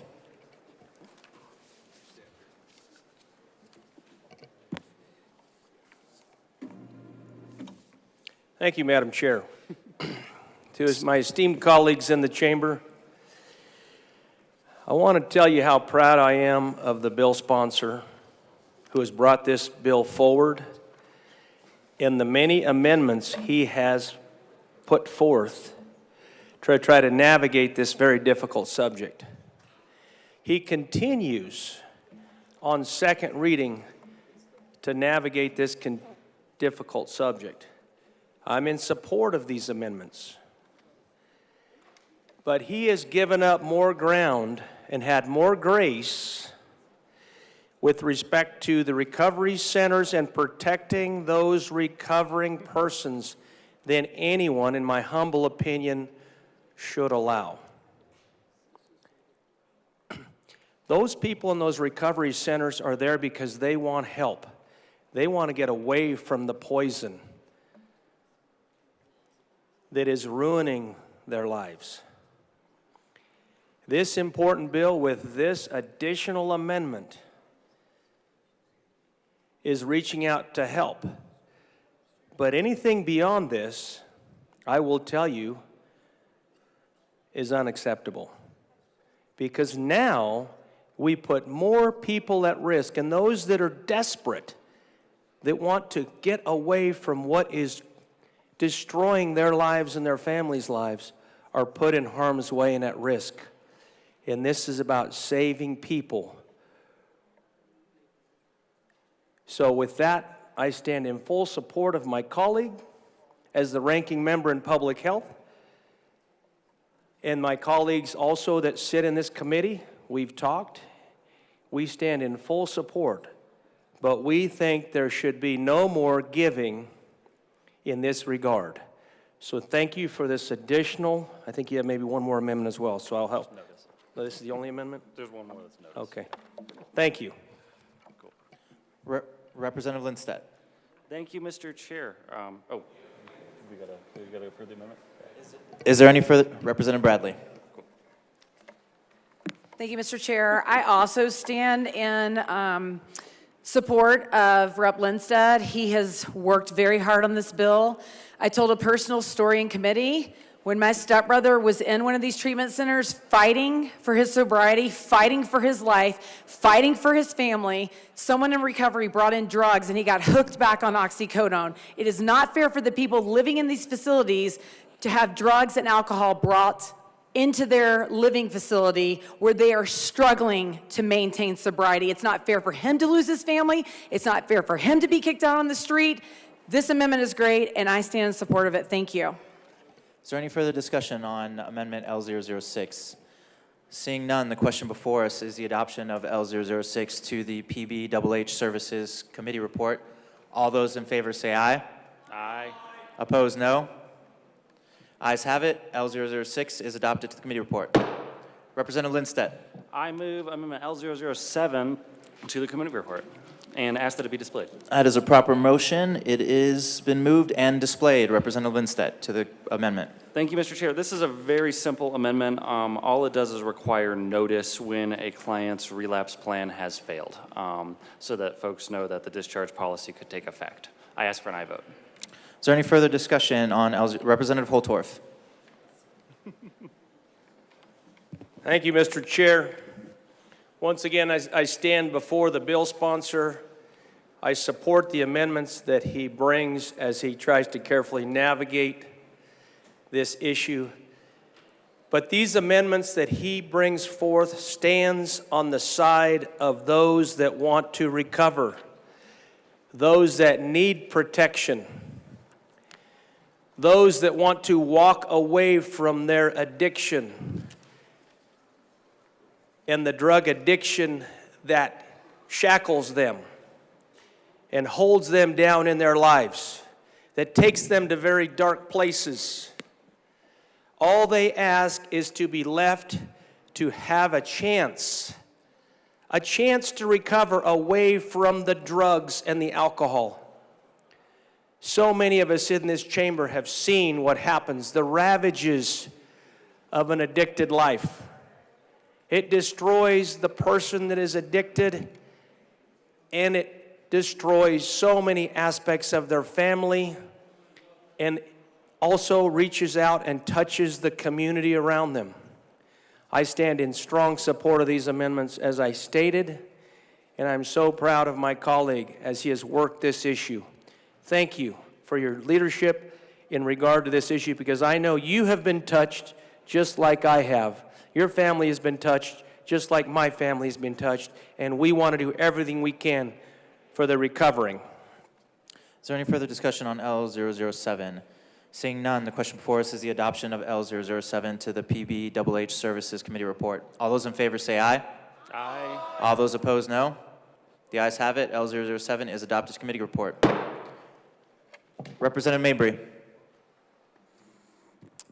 Thank you, Mr. Chair. I move Amendment L008 to the committee report and ask that it be displayed. That is a proper motion, and we're waiting for it to be displayed. L008 is displayed. Representative Mabry. Thank you, Mr. Chair. Members, I would also like to commend the sponsor of this bill for bringing this legislation and trying to create a solution for people who are in these situations. I also agree that people who are negatively impacting others in a sober living space should be, there should be a process for discharging them. However, I just also want to note that these situations are, in addition to being treatment, they're housing. This is housing for many people. I've worked at length with the advocates for this legislation, trying to find some sort of common ground. And in the conversations that I've had with the advocates for this legislation, it became really clear that in many of these sober living home facilities, there are people who come from immediately before being homeless. They're homeless, and then they go into these sober living home facilities. And what is uncomfortable to me about this legislation and why I am bringing L008 is I see this legislation as taking people out of their housing with no due process. There's no independent third party looking at the facts of this case to determine whether or not a violation occurred. There's no accountability, and everything is left to the discretion of the people who are running the sober living homes. And so what this amendment does is it just clarifies that immediate removal can happen, but it has to happen in accordance with existing Colorado law. Colorado Revised Statute 1341 D5, which is the quickest process that exists under the law for removal. I just believe that there should be a third party, an independent arbitrator to determine whether or not removal is proper, because this legislation has a lot of pre-existing conditions that must be met before removal occurs. Who will decide whether those pre-existing conditions have happened? Who will decide if a sober living facility has followed the steps that are outlined in this legislation, if not a judge, and if immediate removal is possible? The other concern I have is with just arbitrary removal and enforcement of these provisions, right? And I see a potential racial equity component here where somebody might be more willing to give a resident who is a white man more of a second chance. And because this amendment calls in for the courts to look at the facts to make sure that all the preconditions have been met, I urge an aye vote in the interest of due process. Representative Holtorf. All right, Representative Lindstedt. Thank you, Mr. Chair. I just want to make sure people are clear. There is an appeals process baked into this bill. These are regulated by the state of Colorado. We have a robust appeals process that was added to this bill on behalf of advocates. So this amendment comes in opposition from the certified recovery residences, and I would ask for a no vote. Representative Mabry. Thank you, Mr. Chair. I will also acknowledge that there is an appeal process. The reason why the appeal process does not comport with due process as it is interpreted by courts is a resident would be removed and they would be homeless. In many cases, they would be homeless. So you're having somebody who's relapsing, they're removed, they're homeless, and then within 72 hours, they have to go through an appeal process. At that point, they're probably going to trying to be figuring out where they need to live. And so I think that the appeal process is not sufficient if removal can happen before that appeal process happens. Representative Holtorf. Thank you, Mr. Chair. In committee, we had many people of color, BIPOC people testifying that work in these recovery centers. They have come from the inner city. They are the ones asking for help so they can help their clients recover. This has nothing to do with what was previously mentioned. Absolutely nothing to do with that. Now, if people are in a recovery center and they violate the rules and tenets that they are to follow, should they have another 72 hours in that recovery center, perhaps still using and putting others at risk? The most vulnerable of people who can smell the illicit drug or the alcohol, and immediately it triggers them to go to a very dark and bad place. And all the gain that is made is lost in that moment. The recovery centers have policy, the recovery centers has rules. As the bill sponsor stated, there are already provisions in place. In committee, it was even mentioned, ladies and gentlemen, that these recovery centers will give vouchers for people to stay at a hotel if they have, as we proverbially say, have fallen off the wagon. That's a country term. So I will tell you, I stand behind the bill sponsor. My caucus members in the committee stand behind the bill sponsor. And we reject these efforts to put those in recovery who desperately want to be saved from additional risk under a false flag message. Thank you. Representative Mobley. It's just a point of pride now. Thank you, Mr. Chair. So I also was in the committee where this bill was heard, and there was a lot of back and forth and a lot of desire to make sure that people weren't discharged to homelessness, and actually voted no in committee because that assurance hadn't been made. But the sponsor, Rep. Lindstedt, has worked really hard to bring the amendment that does that, and I am an enthusiastic yes vote. This is a bill that has to do with balancing interests, and it's not actually very easy to figure that out. And the person who 1 week is relapsing is the same person who the next week wants to be in recovery.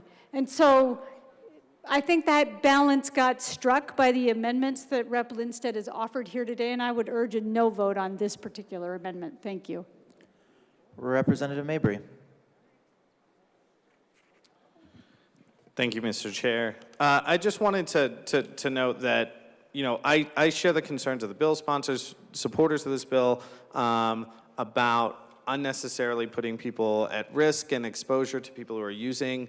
I will note that currently, under current law, you have the authority to confiscate illicit substances that are being brought in. If somebody is violating the law, there are remedies for somebody violating the law.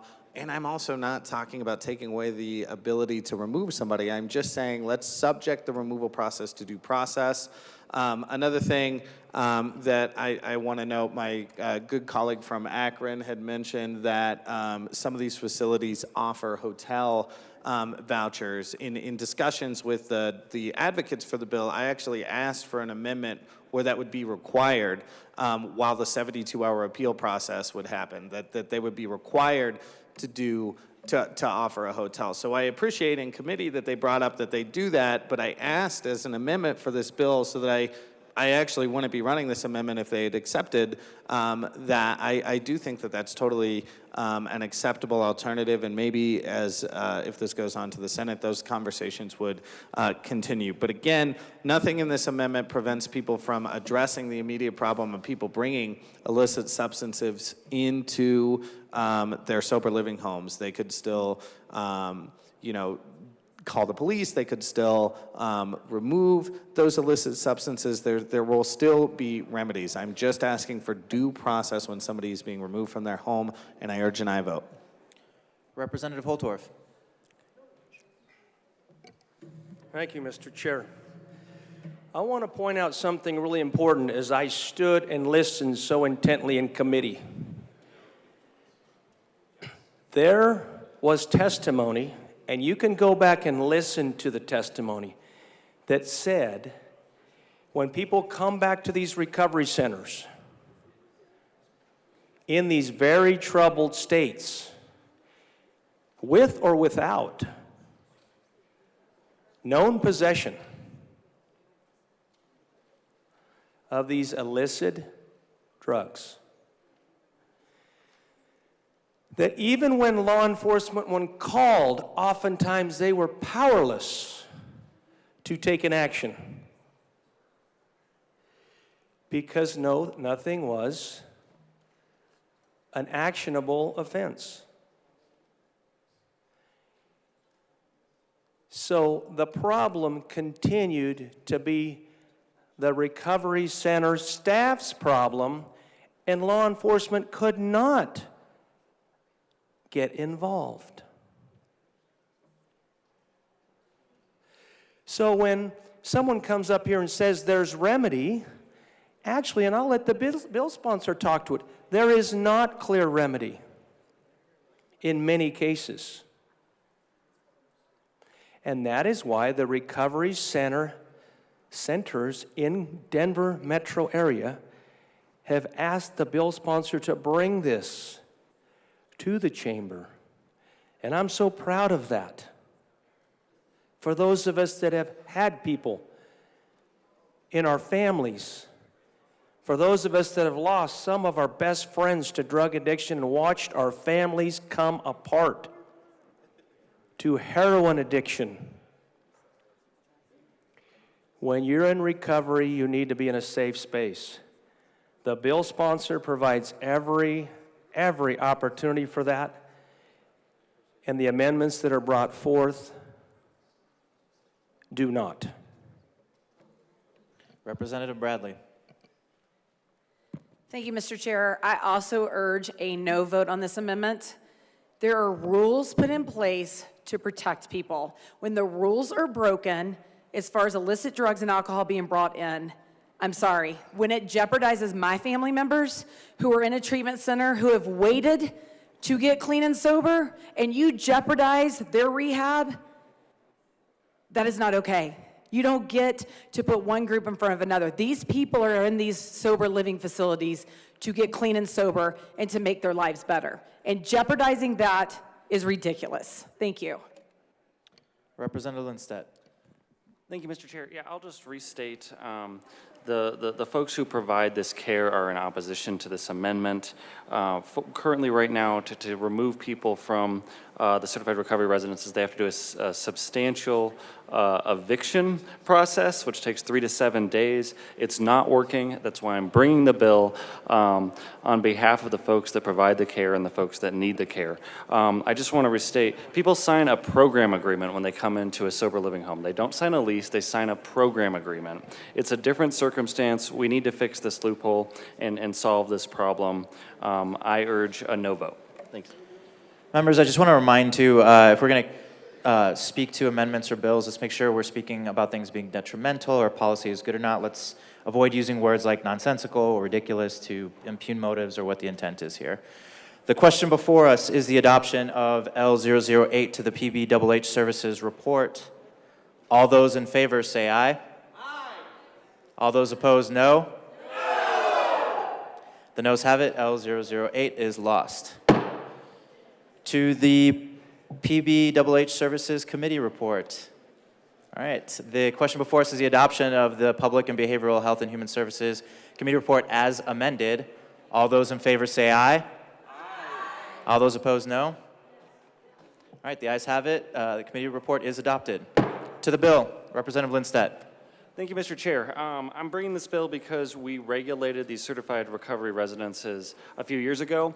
During the creation of those regulations, we did not create a discharge policy, and it's led to a lot of confusion, a lot of difficult situations in these homes, and to folks having to go through a 3 to 7 day eviction process.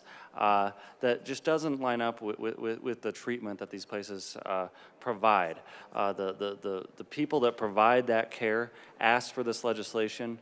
We have been thoughtful. We have provided numerous amendments to get this bill into a good place. And I urge an aye vote. I'm really proud of it, and I think we can do a lot of good by passing this. Thank you, Mr. Chair. Is there any further discussion on 1204? Representative Luck. Thank you, Mr. Chair. And I just want to ask the bill sponsor one quick question. Just one real quick question. So if I understand you correctly, if this bill is not passed, then these recovery residences cannot institute a policy on their own accord. They can't develop it. There's something already in statute that precludes them from developing their own policies along this line. Is that a proper reading? Representative Lindstedt. Thank you, Mr. Chair. Yes, currently, if someone refuses to leave a recovery residence despite the code of conduct that is signed, a substantial eviction process is the way to remove them from the home. Representative Luck. Thank you, Mr. Chair. So again,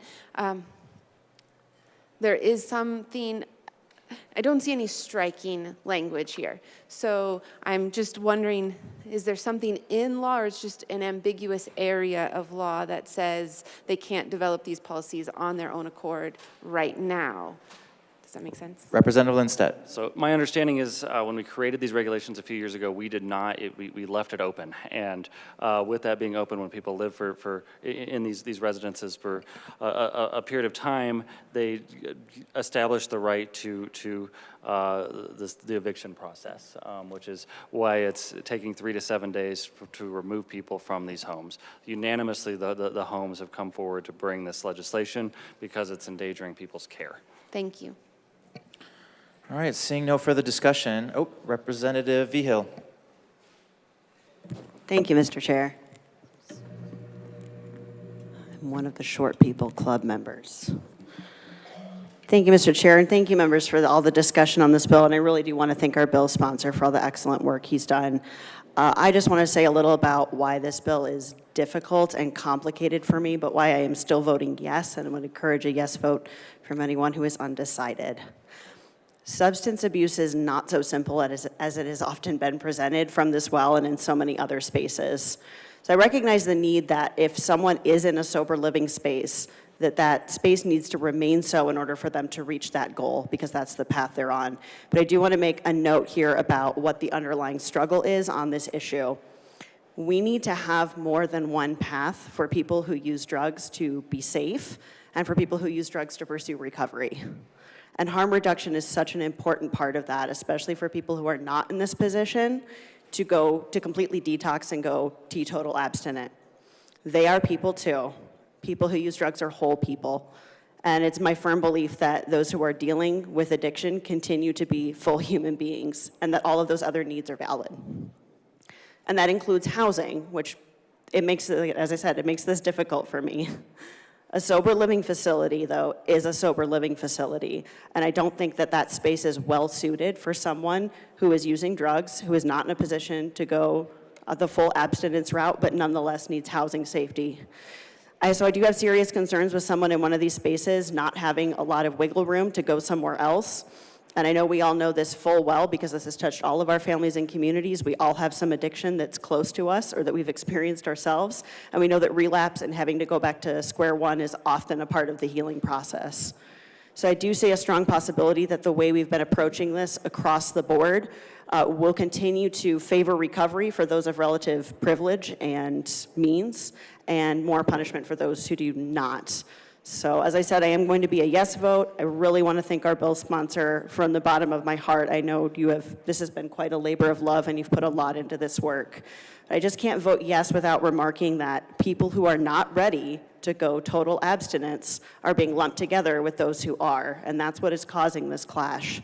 So if we want to have this clash happen less frequently, we can do that by creating more than one option for people to stay safe if they're using drugs and to pursue sobriety if and when they are ready. And in the meantime, you continue to be a whole person. I firmly believe that if someone is living with addiction, even if indefinitely, it would be better for them to use and stay alive and be safe than for them to die young. And so I want us to be thinking about that clash, but I nonetheless will be voting yes, and I, again, really want to thank the bill sponsor. Great work on this bill. Representative Weinberg. Thank you, Mr. Chair. It's an honor to serve with you. And an honor to serve with you, sir. General Assembly 74, first of all, big kudos to Representative Lindstedt for bringing this bill forward. I first heard it in committee and was just enamored that this was even an idea. Being an absolute rookie and a freshman to politics myself, literally approached my constituents in Loveland where this is a problem and it's happening, and this is a fix to it. There is nothing like common sense legislation being passed to this House. I've requested to be a co-prime on this bill, and Representative Lindstedt has agreed. I urge and I vote this is a good bill. Vote yes. Representative Lindstedt. Thank you, Mr. Chair. I'm excited to be joined by the good representative from Loveland on this legislation. I urge an aye vote for all those that need care. So, thank you. Assistant Minority Leader Lynch, or Minority Leader Lynch, apologies. Thank you, Mr. Chair. I want to say good things about this bill, and it's not just because we successfully made the transition of the green jacket. All right, this is not a continued repayment for that. No, this is an excellent bill. I've ran across these homes. I've hired people out of these homes. I've seen the impact of what these do in people's lives. The really, really neat thing about the majority of these homes is that they're not tied to government services. These are true organizations that go outside of the government envelope to do good things for folks. And anything we can do to support those sort of activities is great. I will say the ones that I've had interaction with, it's hard to get into these homes. So, we need more of them, but also the fact that there's a waiting list also plays into this, that if you need more time to get to the point where you're sober, unfortunately, that opportunity exists because there's such a long line to get into these places, and they're doing great work, and I would encourage a yes vote. This is a great bill. Is there any further discussion on House Bill 23-1204? Seeing none, the question before us is the adoption of House Bill 23-1204 as amended. All those in favor say aye. Opposed, no. House Bill 23-1204 passes. Mr. Schiebel, please read the title to Senate Bill 23-052. Senate Bill 52 by Senator Henriksen, also Representative Martinez, concerning a municipal priority lien that a county treasurer is required to accept for collection if a municipality follows a specified procedure. Representative Martinez. Thank you, Mr. Chair. It's an honor to serve with you. And an honor to serve with you, sir.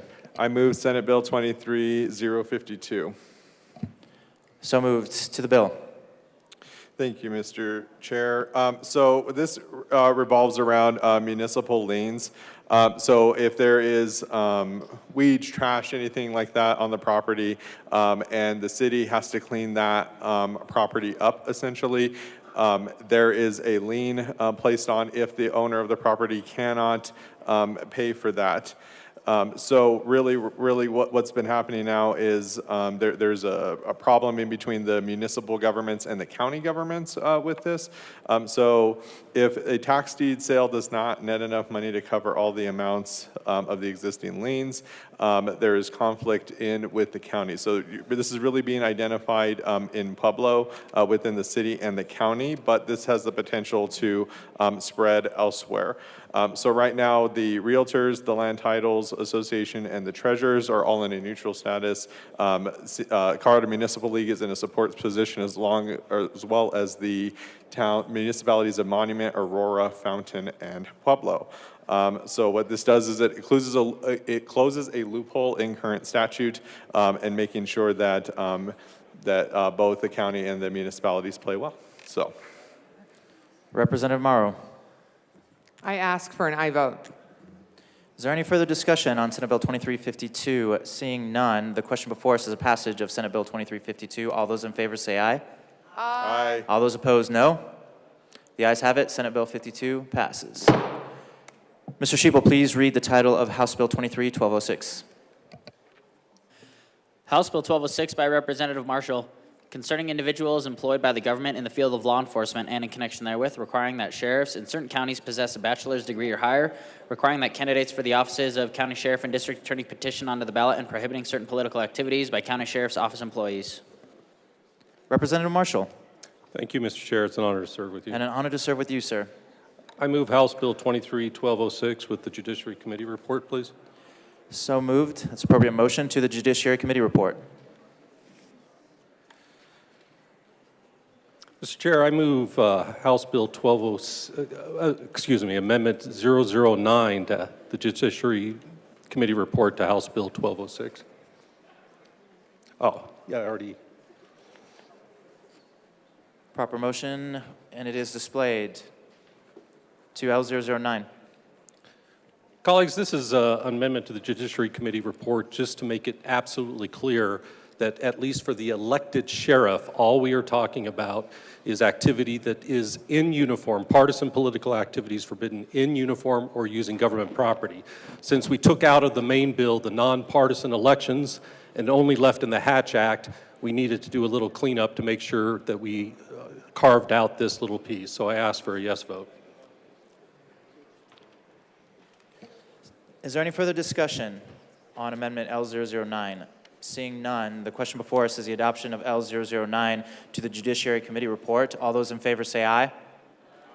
All members. All those opposed, no? No. The ayes have it. Is there any further discussion on the Judiciary Committee report? Seeing none, the question before us is the passage of the Judiciary Committee report to House Bill 23-1206. All those in favor say aye. All those opposed, no. Ayes have it. Committee report is adopted. To the bill. Is there any discussion on House Bill 1206? Yeah, Mr. Chair, I move Amendment L007 to House Bill 1206. That is a proper motion, and it is displayed. Representative Marshall, to the amendment. Colleagues, this is an amendment that is taken directly from campaign finance law in the state for an enforcement mechanism. We were trying to bring it as an amendment in the committee, but someone pointed out a concern about the amendment. So we went back, backtracked, and it is verbatim for how they enforce the campaign finance laws in the state. So rather than reinventing the wheel or making multiple different ways that can confuse everyone, we decided as the enforcement mechanism to take this verbatim from campaign finance law. So I ask for a yes vote. Is there any further discussion on Amendment L007? Representative Evans, okay. Seeing no further discussion on Amendment L007, the question before us is the adoption of Amendment L007 to House Bill 1206. All those in favor say aye. Aye. Opposed, no? No. The ayes have it. L007 is adopted. To the bill. Mr. Chair, I move Amendment L008 to House Bill 1206 and ask that it be displayed. That is a proper motion, and it is properly displayed to the Amendment L008. Representative Marshall. Colleagues, this is a legislative declaration. Normally, I don't really believe much in these of just making policy choices, but in this case, I think it's effective to lay out that the Hatch Act is what we are trying to apply so that it's a guide, this ledge deck, to whoever is applying the law or looking at how they should apply the law, to look to that 80-year body of law that the federal government already has in their application. So I ask for a yes vote on this amendment. Is there any further discussion on Amendment L008? Seeing none, the question before us is the adoption of L008 to House Bill 1206. All those in favor say aye. Aye. All those opposed, no. All right, a division has been called. Wait. Yeah. Representative Holtorf, the vote was already taken before you asked for a division. So the amendment is adopted. Representative Marshall, to the bill. All right, colleagues, this bill originally started to be 3 bills in one. It was way over ambitious. It was to import the Hatch Act, the DOD regulation on extremism in the ranks, and require nonpartisan elections of DAs and sheriffs in our state. It's meant to be a good governance bill completely on its merits. Partisan politics have no place in law enforcement, or shouldn't. The DAs and sheriffs, especially the DAs, will always just tell you, no, once I'm a DA, I'm impartial.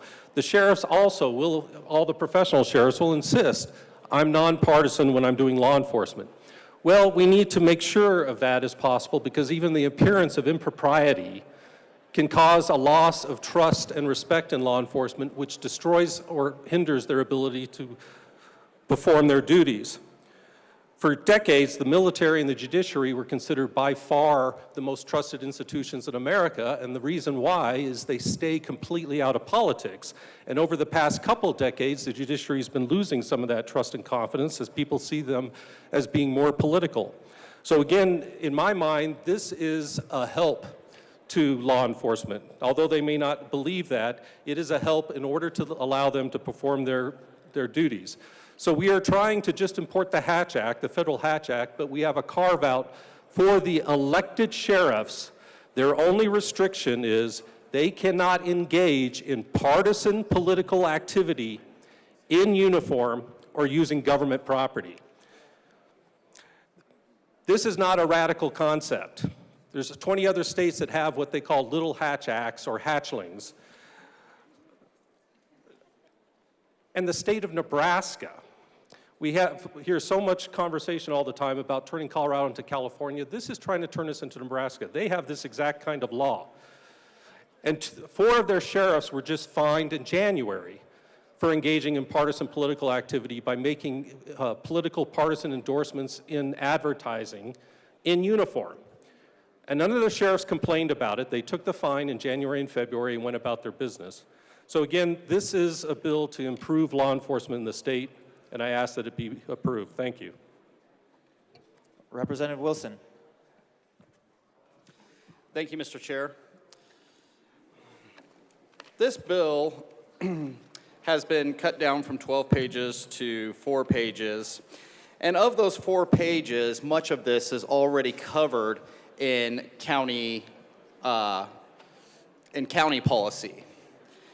I know personally that I did work for Douglas County, and these rules were already in there, including the previous amendment that the bill sponsor mentioned is already in campaign finance law. So my question would be, why would we have a bill for things that are already taken care of and things that are not allowed by communities on their own, and a couple things that are vague in here? Like in a rural community, when is a sheriff not on duty? Displaying of political advertising on the employee's vehicle. It doesn't specify whether it's personal or private. So because of that, I'd like to offer amendment L010 and ask that it be I move amendment L010 and ask that it be properly displayed. Representative Bradley. Oh, excuse me, y'all. Amendment L010 has been moved and is properly displayed. Representative Wilson. This amendment would put the finishing touches on this bill in the direction it's been going anyway. So I ask for a yes vote on amendment L10. Thank you. Any further discussion on amendment L10? Representative Marshall. asked for a no vote on the amendment, but wanted to refute just a couple of the points made. Most professional law enforcement agencies do have these policies because they are good policies. The problem is they are policies that are violated at will with no consequences. So that is why we're introducing this law, and that's why I asked for a no on this amendment. Thank you. Representative Wilson. If these policies are already in place at the county level, wouldn't it be their responsibility to enforce them? Thank you. Any further discussion on L010? Seeing I asked none- for a division. A division has been called.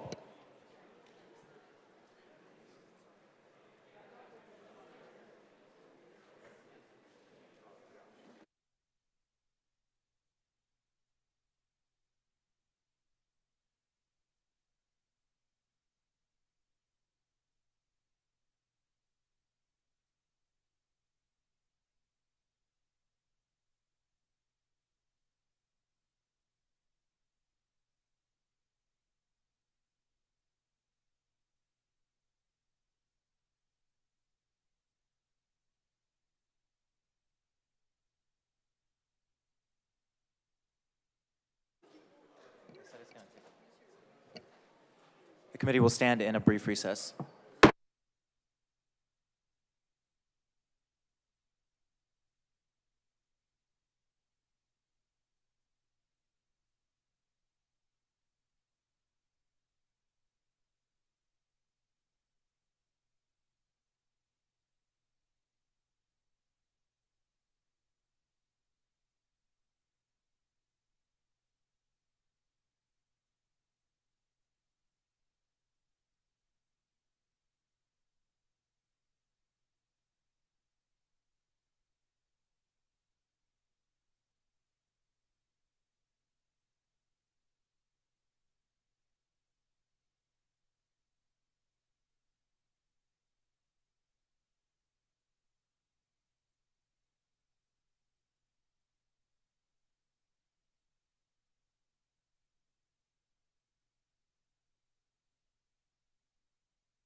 Committee will come back to order.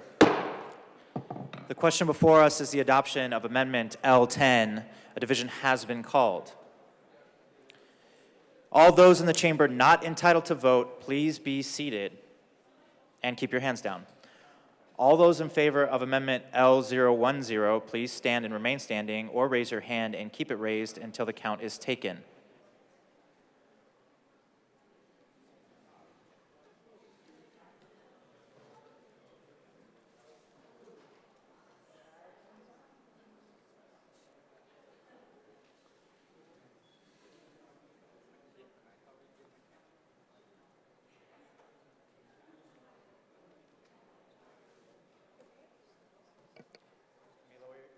You may lower your hand or be seated. All those opposed, please stand up or raise your hand and remain standing and keep your hand raised until the count is taken.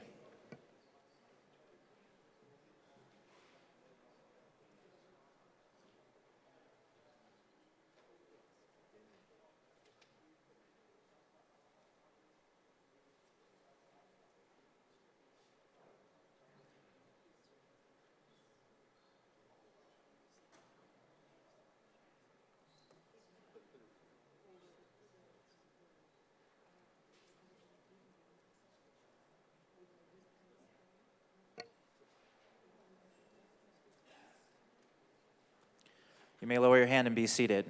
Amendment L010 is lost. To the bill. Representative Evans. Thank you, Mr. Chair.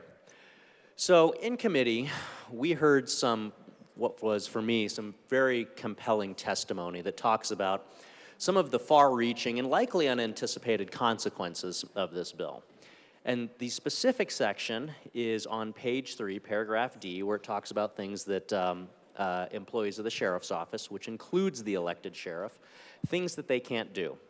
And so what it says, page 3, line 4, it says they can't use the employee's official position to reflect the employee's personal political feelings as those of the county sheriff's department, or use the employee's official position to exert any pressure on anyone or to influence that person's political views.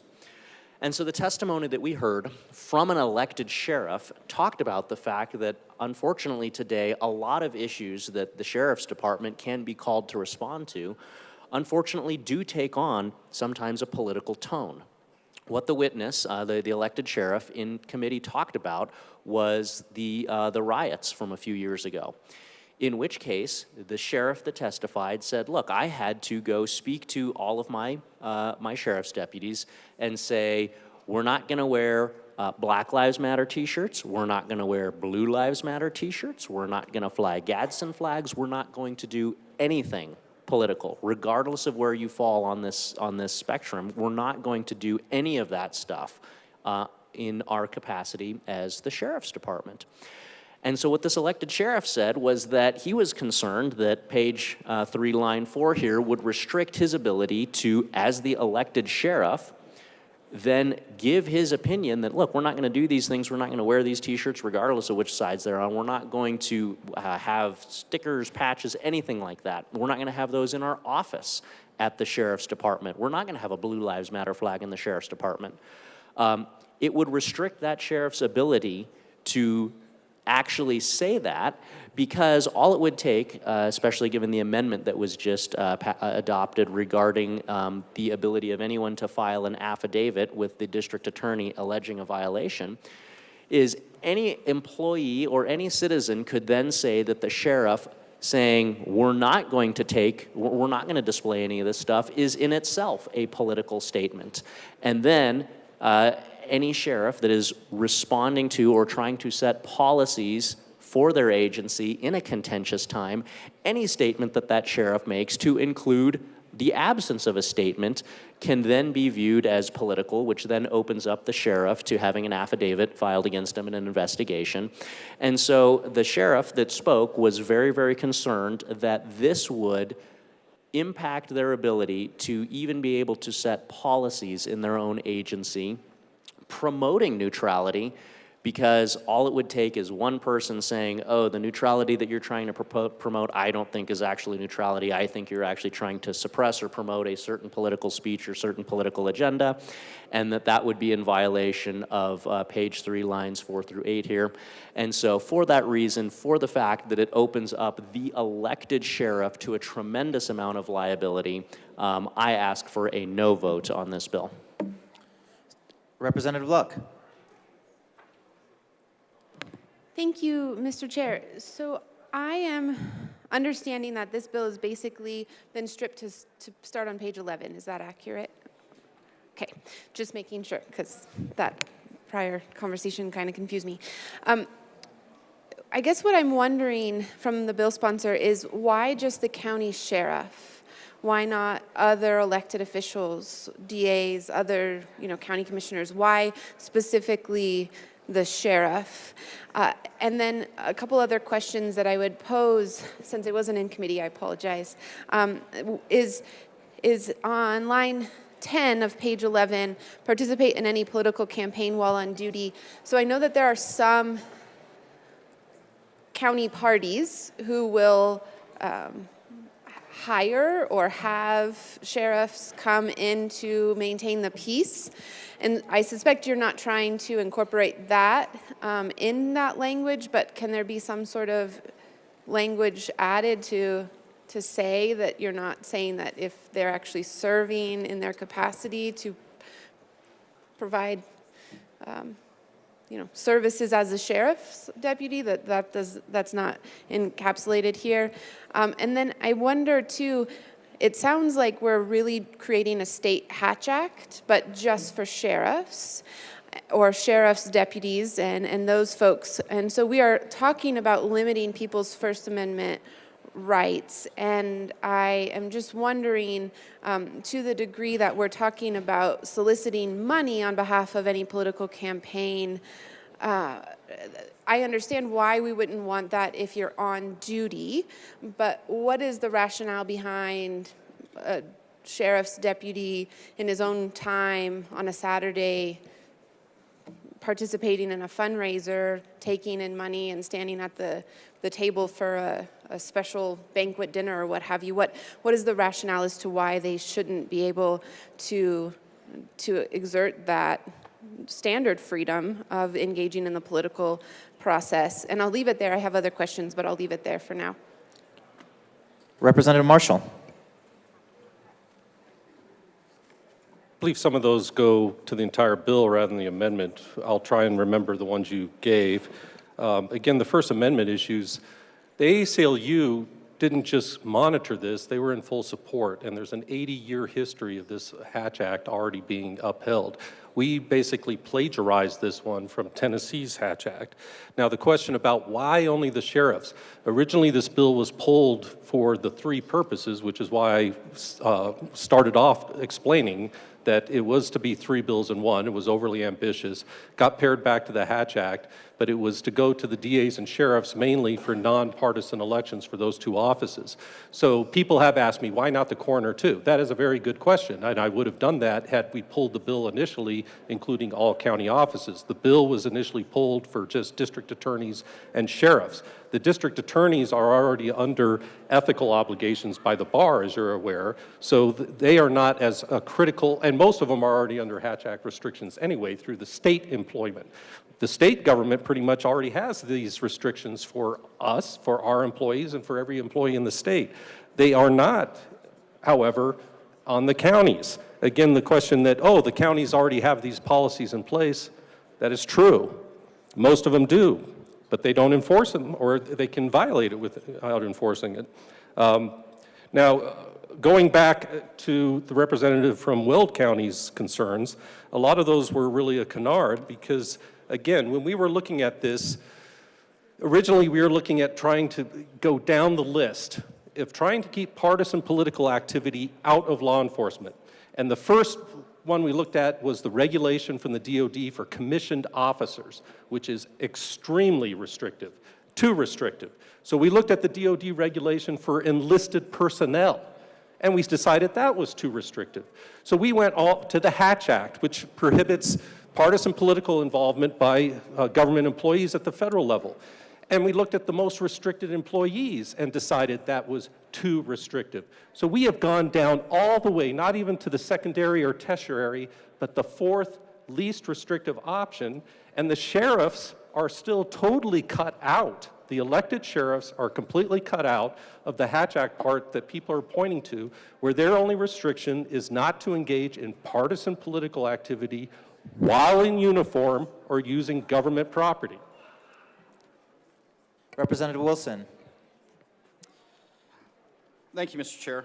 My question would be, if this is such an issue, then why would we not make it statewide? Why would employees of a municipality, a police chief, even though they're not elected, but why would a municipality be responsible to enforce their own rules, but the county wouldn't be? It seems targeted just for sheriffs and not other forms of law enforcement, or to me, it looks like it's one directional on this bill. Representative Marshall. I believe I'm being repetitive here when I say the issue is because the bill was pulled for nonpartisan elections of the DAs and sheriffs who are elected officers. Chiefs of police of municipalities are not elected officers. So again, when we went with the Hatch Act, we had elected officers overlooking the county sheriff's departments, and that is what the bill is going to, because that's what the original bill was pulled for. If we want to expand it, and you wish to co-sponsor that, I'm more than happy to work with you on that. Representative Wilson. Okay. Representative Luck. Thank you, Mr. Chair. And just so to clarify, this is not just touching the elected sheriff. This is touching any employee, the secretary who sits at the desk when you come in of the sheriff's office. Am I accurate in understanding that? Representative Marshall. Yes, just exactly like every employee of the federal government and the Colorado state employees. Representative Locke. Thank you, Mr. Chair. And so I oppose the Hatch Act federally when it talks about the fact that people off duty can't participate in fundraising for candidates that they support. And so it goes back to one of my questions to you. What is the rationale from your standpoint as to why there is some sort of conflict when you're not in uniform, when you're out in the community on your own accord, raising money, maybe not even in your own town, right? Maybe not even in the place, because many in my district work in a place other than where they live. Right? They'll drive 30 minutes, they'll drive an hour. So what is the rationale for why those individuals can't participate in the political process in that way? Representative Marshall. Again, they can participate. It is just restricted like every federal employee. If you have, or there are people who have problems with the Hatch Act, that's fine. And then you would have problems with this bill. But if you don't have problems with the Hatch Act and you believe the federal government has operated very well under it since 1939, then I think you would support this bill. Representative Luck.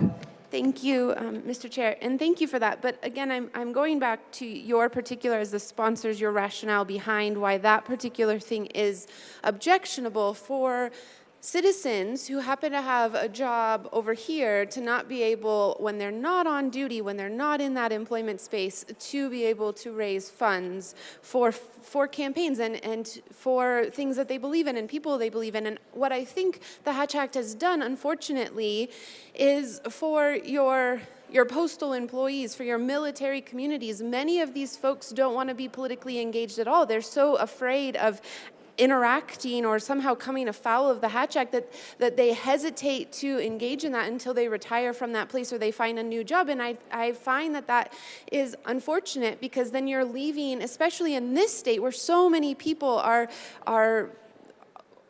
workers for the government, that you leave them out of a very important process. And so before we extend that policy, which in some areas the Hatch Act has had value, but in this particular area, before we extend it to anyone in the state, I would just really like to understand the rationale behind what problem does that solve? Because I see that it creates a problem that might be greater, right? It creates the problem of not allowing people to engage in a political process that they should be able to engage in. That's democracy at work. And if we care about democracy, we should care about opening doors for people to participate, not closing them unless we have a really, really important reason for doing so. Members, I just want to remind you, let's not make assumptions on what individuals might or might not care about. Like, if you think it's bad policy, it's okay to state that, but let's not start impugning incentives or motives behind why or why not they might support. Is there any further discussion on House Bill 1206? Representative Bradley. Thank you, Mr. Chair. I think every bill tells a story. We always have like maybe some personal opinions about why we bring these bills, or personal story as to why we bring bills.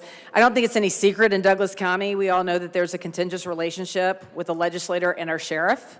It appears to me that this bill can target one single county, which is my county, Douglas County. As legislators, we are not called under this golden dome to legislate with emotion or target individuals. And when I personally read this bill, it appears that our sheriff in Douglas County is being targeted by this bill. Mr. Chair, I move Amendment L013 and ask that it be displayed. Members, you've heard the motion of Amendment L013. That is a proper motion, and we're waiting for it to be displayed. It is displayed. Representative Bradley to the amendment. I would like to amend printed bill, page 1, lines 101 and 102, strike concerning individuals employed by government in the field of law enforcement, and substitute concerning the We Really, Really Hate Douglas County Act. Thank you. Is there any further discussion on L013? Seeing Representative Bottoms. Thank you, Mr. Chair. I am very jealous of this amendment going to Representative Bradley. I feel like that should have been mine. So, I urge an aye vote on this. Is there any further discussion on L013? Seeing none, the question before us is the adoption of Amendment L013. All those in favor say aye. Aye. All those opposed, no. No. The noes have it. L013 is lost. To the bill. Representative Bottoms. Thank you, Mr. Chair. So we have seen something that was actually presented in this last amendment that I think is pretty important for us on a legal precedence and on a policy precedence. I think this bill, and I do think it lines up with some others that do the same thing, but I'm only going to address this bill. I think this bill gets very close to, if not in the printed form that we have. I believe it directly deals with Rule 21C, and this is not only not okay, it's against policy and it's not legal. And so when you prepare something to develop your own future political aspirations, that is against the rules. That is specifically against the rules. And I believe that this bill is doing this. Now, the way that we could fix this right now, I do potentially maybe have an amendment coming up, but the way that we could fix this right now, if this is not violating Rule 21C and there is no political aspirations from the sponsor of the bill, then it would be easy for the sponsor of the bill to get up here and say he has no aspirations to run for sheriff or no aspirations to run for DA. And that would make sure that we're not violating Rule 21C, because without that, I believe this is a direct violation of 21C, and it is inappropriate and wrong. It goes against our policies for this bill to be enacted because of this 21C. It appears to me, now I don't know the motives of the sponsor, so he can explain this to us. Just a quick, I have no intention of running for sheriff. I have no intention of running for DA. Lets us know that there is no conflict of interest here, and he is not violating Rule 21C. So I don't know what his motivations are, but from the body of the bill, this is violating 21C. Members, let's keep the discussion either to the amendment or to the bill. Let's not speculate on whether someone is trying to do X, Y, or Z outside of this. Representative Bottoms, please. Yes, sir. To correct that, sir, this is a violation of policy. We have to bring this. This is not me saying this might be a good idea or I think what his motivations are. This is a violation of 21C that somebody is presenting a bill that will set them up later for political aspirations while tearing down a specific individual in a county. That's 21C. That's not okay. Any further discussion on House Bill 1206? Representative Hartsook. Thank you, Mr. Chair. So in our House chamber here, we have Democrats and Republicans. We're clearly partisan. There's things that we work on that are bipartisan. But when we're out there campaigning or stumping for anyone or anything, they generally know that we're Democrat or Republican. When we elect our sheriffs, our district attorneys, we elect on a partisan line. There's counties that elect Democrat sheriffs. There's counties that elect Republican sheriffs. Those counties that elected those sheriffs expect their sheriffs to campaign and to do their job based on that party affiliation. If you're the sheriff, you're expected to uphold the law. That's a given. But one would assume that if you ran as a Republican or a Democrat sheriff, that you're going to adhere to that party philosophy, and that's why the people of that county elected you. They want you to represent what they see as their values. Nothing wrong with that. That's the way the elections are supposed to work. So why on earth do we have a bill that's going to change that? Ask ourselves the questions. Do we want to change the partisan elections and the partisan influence of the sheriffs and anybody else in that law enforcement realm? Because it applies to both of us in these chambers, Democrats and Republicans. That's who we elect in our counties. They are partisan sheriffs. That's what we expect of them. When they come down here to testify, when they're out there in the public, when they are arguing for or against any piece of legislation, we expect them to argue in a partisan yet lawful legal manner that upholds the law, but it's expected to be partisan. That's how we all got elected. There's nothing wrong with that. There's nothing wrong with being Democrats and Republicans. That's how we got elected. We ran on those values, just like every sheriff in every county in this state ran on those values. Nothing wrong with that.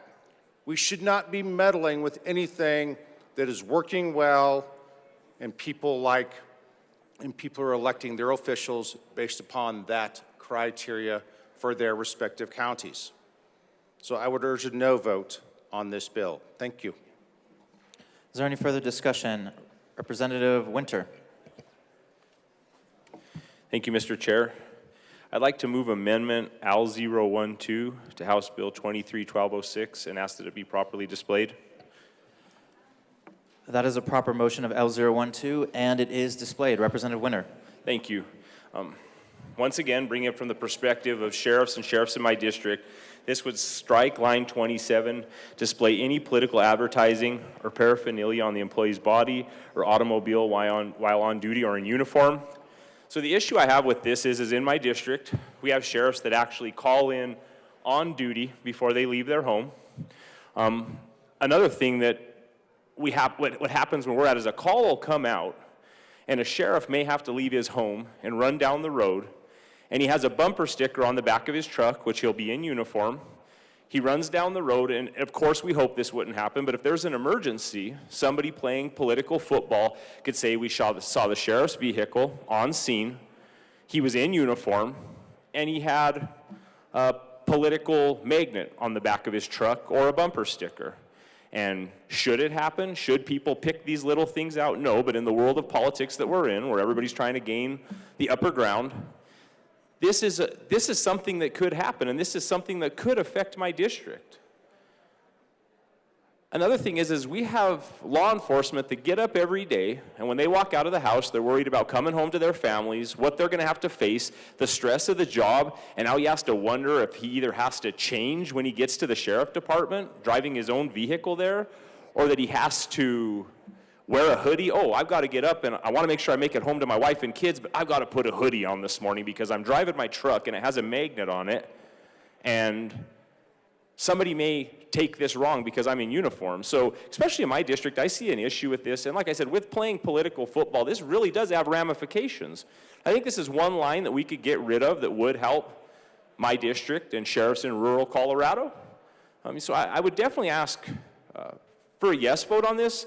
Another thing is I mean, even in our parking lot out here, we see vehicles with campaign slogans all over them. I mean, are we going to hold ourselves to a higher standard? That what we're asking them to do? So on top of what they're already worried about, I think it's pretty rough to ask them every day to think about these little ticky-tacky things that could be used against them as they try to serve and service our community. So I would ask you to please think about this wholeheartedly, and I urge a yes vote on this amendment. Thank you. Representative Parenti. Thank you, Mr. Chair. Colleagues, I just wanted to add a perspective to this conversation that I don't think has been discussed enough, which is the symbol that a uniform provides or presents to the community. That the uniform, whether it's a military uniform or a law enforcement uniform, is an undeniable symbol of the state's power, the state's ability to enforce laws, the state's ability in some circumstances to use violent means to enforce those laws. And that's understood in the symbol of the uniform. And so I think it is important that anyone who represents the state in this symbolic manner, while in uniform, is careful about the political activities that they engage in. That they are held to a higher standard, yes, a higher standard, than non-uniformed persons. This is a concept that has been well established in both federal and other states' laws, and I think it's good for democracy. It's good for democracy itself to ensure that the symbols of the state are not used for partisan political purposes. And I would just encourage you to consider that. Thank you. Representative Winter. Thank you, Mr. Chair. Once again, what I said I don't think was misunderstood or it might have been misconstrued.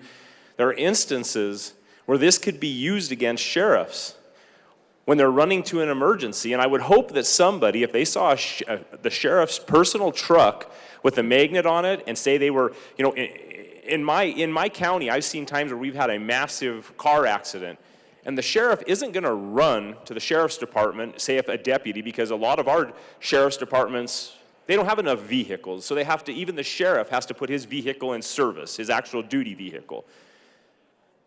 And I would hope that nobody would turn a sheriff in if they're on a rollover with a bunch of people, if they drove their personal vehicle down there and it had a campaign logo on the back. I would hope if my family was in that accident, the sheriff wouldn't come out and go, oh, wow, maybe I should take this bumper sticker off of my personal truck or this campaign logo off of my personal truck before I get to this emergency.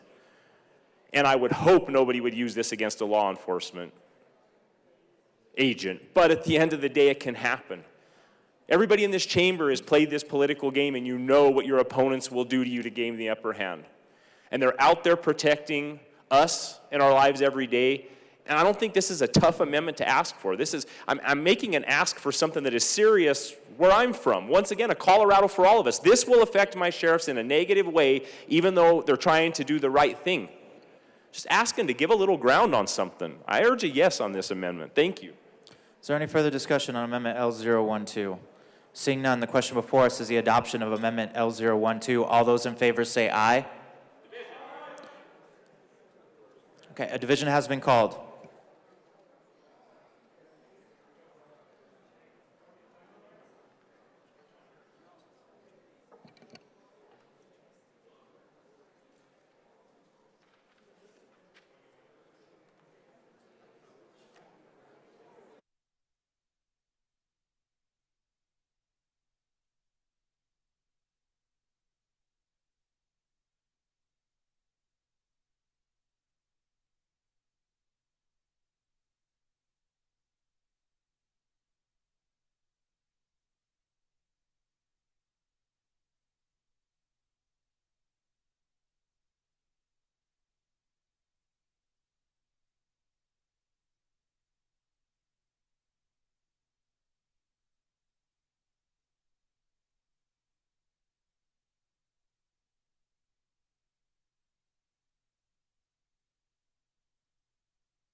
All right, members, the question is the adoption of Amendment L012 to House Bill 1206. A division has been requested.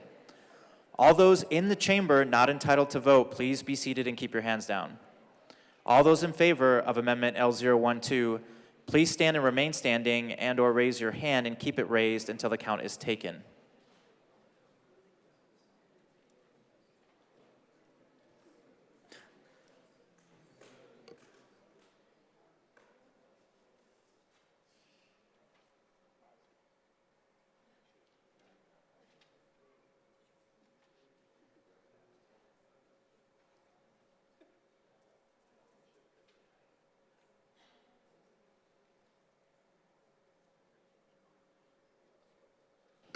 You may be seated and lower your hand. All those opposed to Amendment L012, please stand or raise your hand and remain standing and keep your hand raised until the count is taken.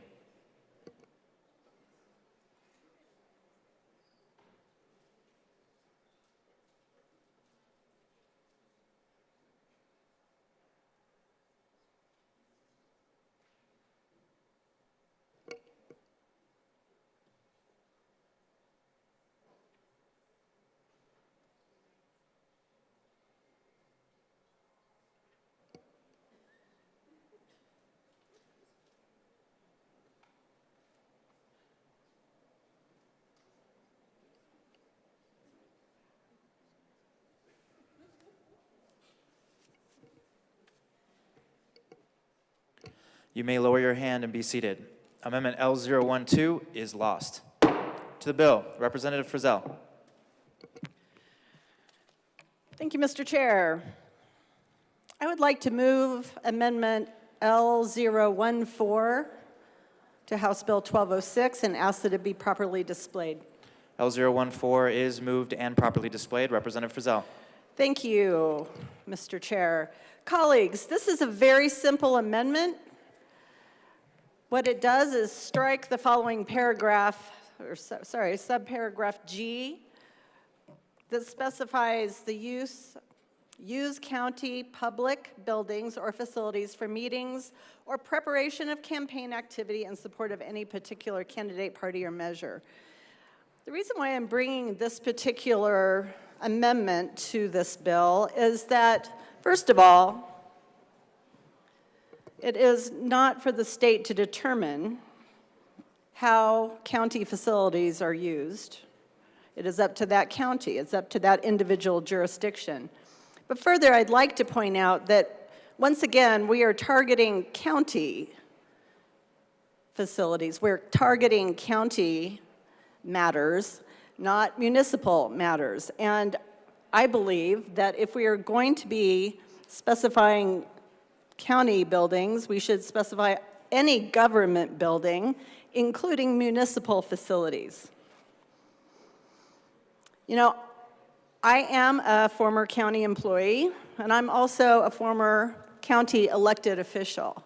And I can tell you that even though Douglas County is kind of podunk, we have pages and pages and pages of county policy, county protocol that address what can and cannot go on county facilities, in county facilities, with county equipment, with county property, what can happen with phones, computers, vehicles. It is very clearly spelled out. So while my particular amendment really deals with county facilities, this entire section is completely unnecessary, and in my opinion, because it is really up to that jurisdiction to decide how their facilities and property are to be used. And I can tell you again that any county has policy already written around this topic. I ask for an aye vote on this amendment. Thank you. Representative Luck. Thank you, Mr. Chair. So I rise in support of this amendment for a couple of reasons.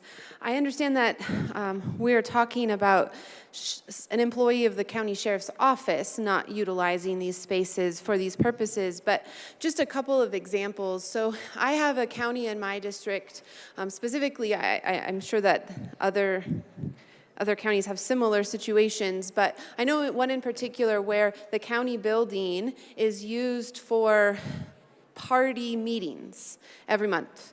And so the party reserves space within the county building, and that's where they meet, because when you're talking small rural communities, they have very few spaces that are large enough to house any particular, a larger group. And so they use that. And so my concern would be a situation wherein, let's say, a sheriff's deputy is the secretary of their county party, and they have the responsibility of reserving spaces to use, and under this this provision, if this bill were to pass, they would not be able to do that. And presumably, they may not even be able to attend those meetings on a strict reading of this. That's very concerning when the county has opened up their facilities for general use. Anybody can reserve those facilities to come in and bring their group. And so that sheriff's employee can use that facility for his underwater basket weaving class and not be a problem, but he can't if it's a politically motivated event. That's unconstitutional in my view. You've created a viewpoint discrimination kind of a situation wherein you're limiting their ability to participate in these, or you're forcing those political groups to find another space in a community that may have no other space. And so I rise in support for that reason. The second reason that I rise in support is because you think about this says that they can't support, that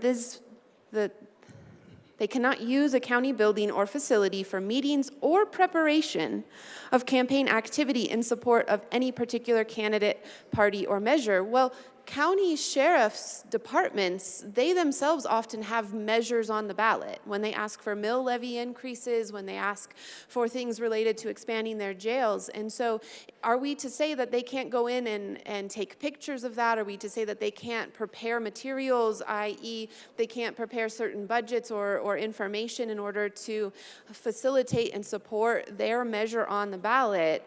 I just think that there's a lot that is opened up by this, and as my colleague from Douglas County already pointed out, you have counties who have been dealing with this since they were formed, and so they have developed very in-depth and appropriate policies to address these issues as it stands, and so I think that this is opening up problems that we don't need to create because they've already been addressed as per the needs of each county. I serve 5 counties. Each one of them is markedly different. And so allow them the opportunity to not be forced into a one-size-fits-all, but actually be able to utilize their spaces in a way that best serves their people. And so I rise in support. Representative Frizzell. Thank you, Mr. Chair. I really appreciate my colleagues' discussion of this. And this, once again, kind of points to some of the differences between rural areas and the Front Range, because counties should have the ability to use their facilities that is best for their communities. To disallow specific uses in a bill is very heavy-handed for the state, in my opinion. It takes away the discernment that a county should be able to have. And again, I'm going to point out that this is targeting counties. It's not talking about municipal facilities. It's not talking about school district facilities. It's not talking about any other local government facilities. It's targeting county facilities. And that's really not fair. In smaller communities, very, very, very often, the county courthouse or the fairgrounds where they have their county fair, those are the meeting places. Those are where people gather, and it may be a political thing, it may be basket weaving classes, but the county should be able to decide what is best for that jurisdiction. I ask for an aye vote on this amendment. Thank you. Representative Wilson. Thank you, Mr. Chair. I rise in support of this amendment also. This is one thing we have to remember is that these buildings, and I don't know why it would just apply to counties, but these buildings are the people's buildings. They are paid for by taxpayer dollars. The taxpayers should be able to use them how they see fit, and it should not be to where we cannot use a county space for a particular thing, but it is allowed in the municipality space or the state space. These, again, these are the public's buildings. They pay for them. And so for that reason, this amendment should receive a yes vote. Thank you. Is there any further discussion on Amendment L014? Seeing none, the question before us is the adoption of Amendment L014. All those in favor say aye. Aye. All those opposed, no. The noes have it. L014 is lost. Madam Majority Leader, and I want to proactively say it is an honor to serve with you. It is an honor to serve with you, Mr. Chair. I'd like to lay over House Bill 1206 as amended until tomorrow. Y'all have heard the motion from Madam Majority Leader. All those in favor of laying over House Bill 1206 as amended until tomorrow, say aye. Aye. All those opposed, no. The ayes have it. House Bill 23-1206 as amended is laid over until tomorrow. Madam Majority Leader. Thank you, Mr. Chair. I move that the committee rise and report. Members, you've heard the motion. Seeing no objection, the committee will rise and report.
The House will come back to order.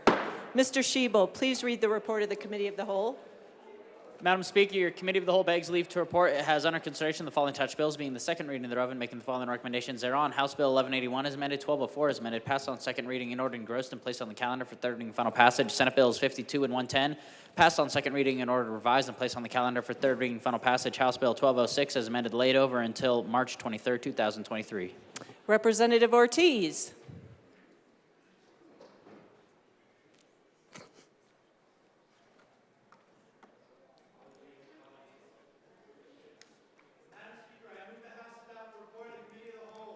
Members, you have heard the motion. There are amendments at the desk. Mr. Schiebel, please read the Holtorf Amendment to House Bill 1206 to the Committee of the Whole report. Representative Holtorf moved to amend the report of the Committee of the Whole to reverse the action taken by the committee in adopting the following Marshall Amendment L8 to House Bill 1206 to show that said amendment lost and that House Bill 1206 as amended is laid over until March 23, 2023. Representative Holtorf. Madam Speaker, I'd like to move the Holtorf Amendment to the Committee of the Whole with a favorable recommendation. And it is properly displayed. Please proceed. Thank you, Madam Chair. As many of us know, the Hatch Act of 1939 is a federal act that affects the federal government. Not everything at the federal government has direct application to the states. As we know, I will tell you that it is my opinion that we should reverse this particular part of this bill for many reasons, and that's why I bring this amendment. Thank you. Representative Marshall. Thank you, Madam Speaker. It's a pleasure to serve with you, or an honor. It is an honor and a pleasure to serve with you. Colleagues, I ask for a no on this amendment. I set out the reasons. I normally don't do ledge declarations, but the reason this one is in there is to provide guidance that the 80 years, almost 9 decades of federal law applying the Hatch Act should be used as a guide, so it is not applied with arbitrary and capricious manner. So I ask for a no vote. Representative Holtorf. Madam Speaker, I just want to apologize for improperly recognizing you, Madam Speaker, and therefore, Madam Speaker, I'm going to call you Madam Speaker and not fail, Madam Speaker. Thank you. Thank you, And Representative. I want an aye vote on the amendment. Holtorf. Seeing no further discussion, the question before us is the adoption of the Holtorf Amendment to the Committee of the Whole report. Mr. Schiebel, please open the machine and members proceed to vote.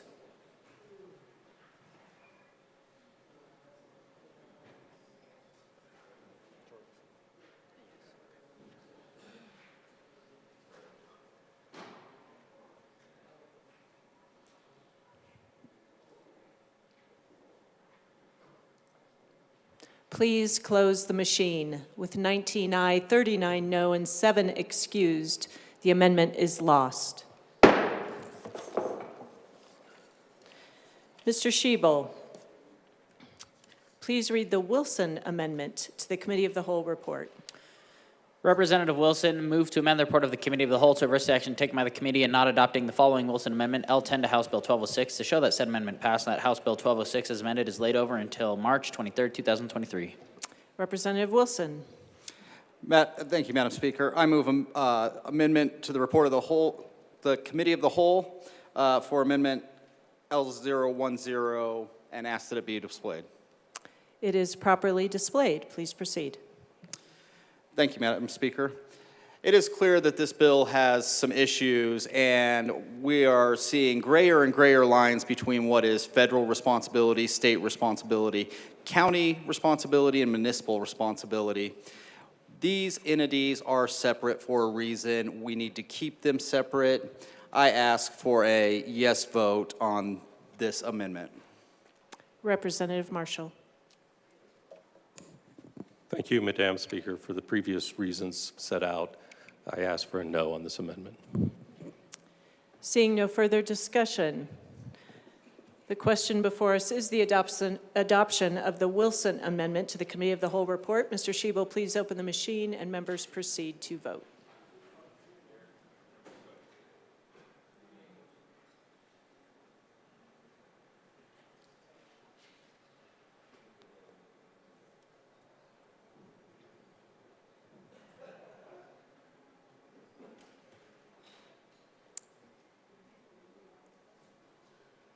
Representative Leader.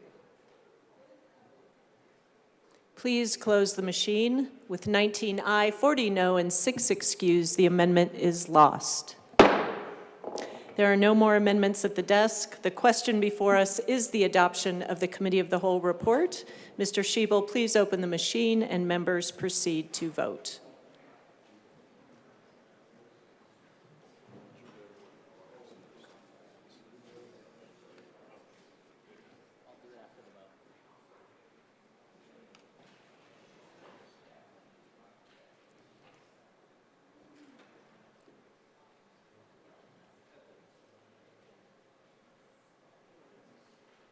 Please close the machine. With 42 ayes, 17 no, and 6 excused, the report of the Committee of the Whole is adopted. Members, announcements and introductions. Representative Winter.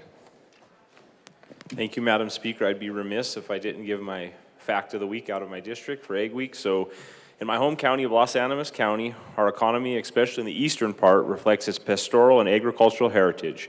In 2012, it had 602 farms and a total of nearly 42,000 cattle and calves, and ranked near the middle of the state's 64 counties in corn and wheat production. Thank you. Representative Michelson-Janay. Thank you, Madam Speaker. Members of the Public and Behavioral Health and Human Services Committee, hopefully we will be meeting at 1:30, but upon adjournment of the committees. But we will be in room 112. 112. Thank you. Representative Amabile.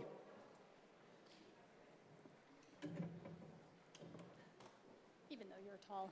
Thank you, Madam Speaker. So we're down here today because we just want to acknowledge that today is the 2-year anniversary of the King Soopers shooting.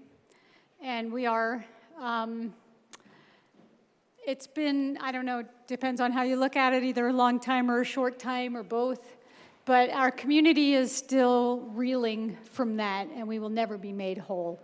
And we just wanted to tell our community that our hearts are with them today and will be going forward. And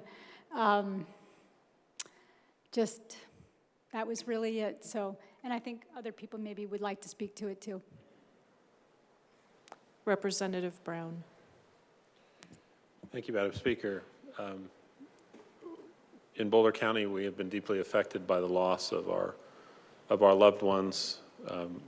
We continue to mourn for them, and the families continue to try to move on with their lives. I appreciate you all standing in silence with us today and remembering those who we lost in that terrible tragedy 2 years ago. Thank you.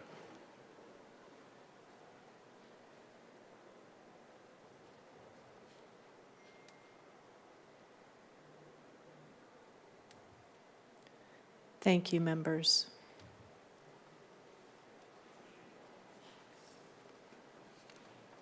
Representative McLaughlin. Thank you, Madam Speaker. Education Committee, we're meeting in 5 minutes after adjournment, so we can get ready for the next committee to get started after us. Thank you. Representative Weissman. Thank you, Madam Speaker. Judiciary members, timing update. We will meet we'll either meet at 1:30 if that's possible, or because of our later start on adjournment committees, we might convene later than 1:30 if we need to. Agenda's the same, Senate Bill 170, Senate Bill 168, the big room across the way, Old State Library. I'll keep in touch with everybody on text. Representative Story. Thank you, Madam Speaker. Capital Development Committee will meet tomorrow morning at 8:15 in Senate Committee Room 357. Representative Amabile.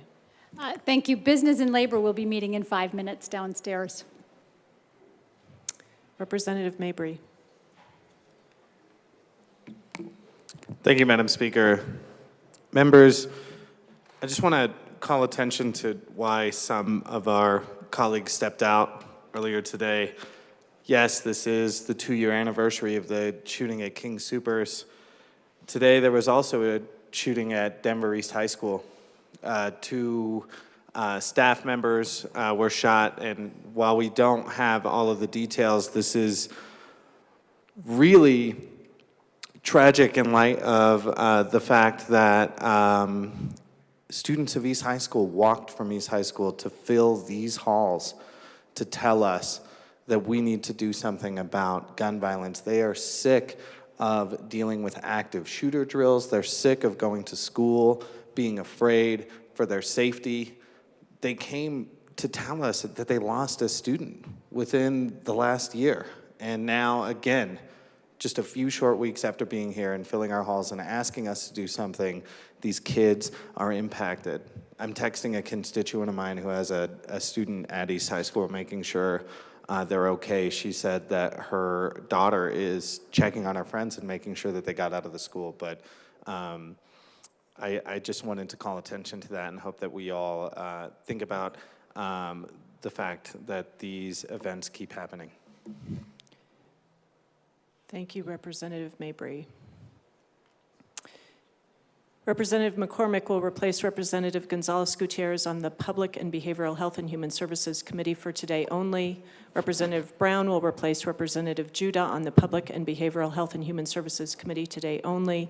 Representative Story will replace Representative Ricks on the Business Affairs and Labor Committee for today only. Madam Majority Leader. Thank you, Madam Speaker. I move to lay over the balance of the calendar until tomorrow. Seeing no objection, the balance of the calendar will be laid over until tomorrow. Madam Majority Leader. Thank you, Madam Speaker. I move the House stand in recess until later today. Seeing no objection, the House will stand in recess until later today.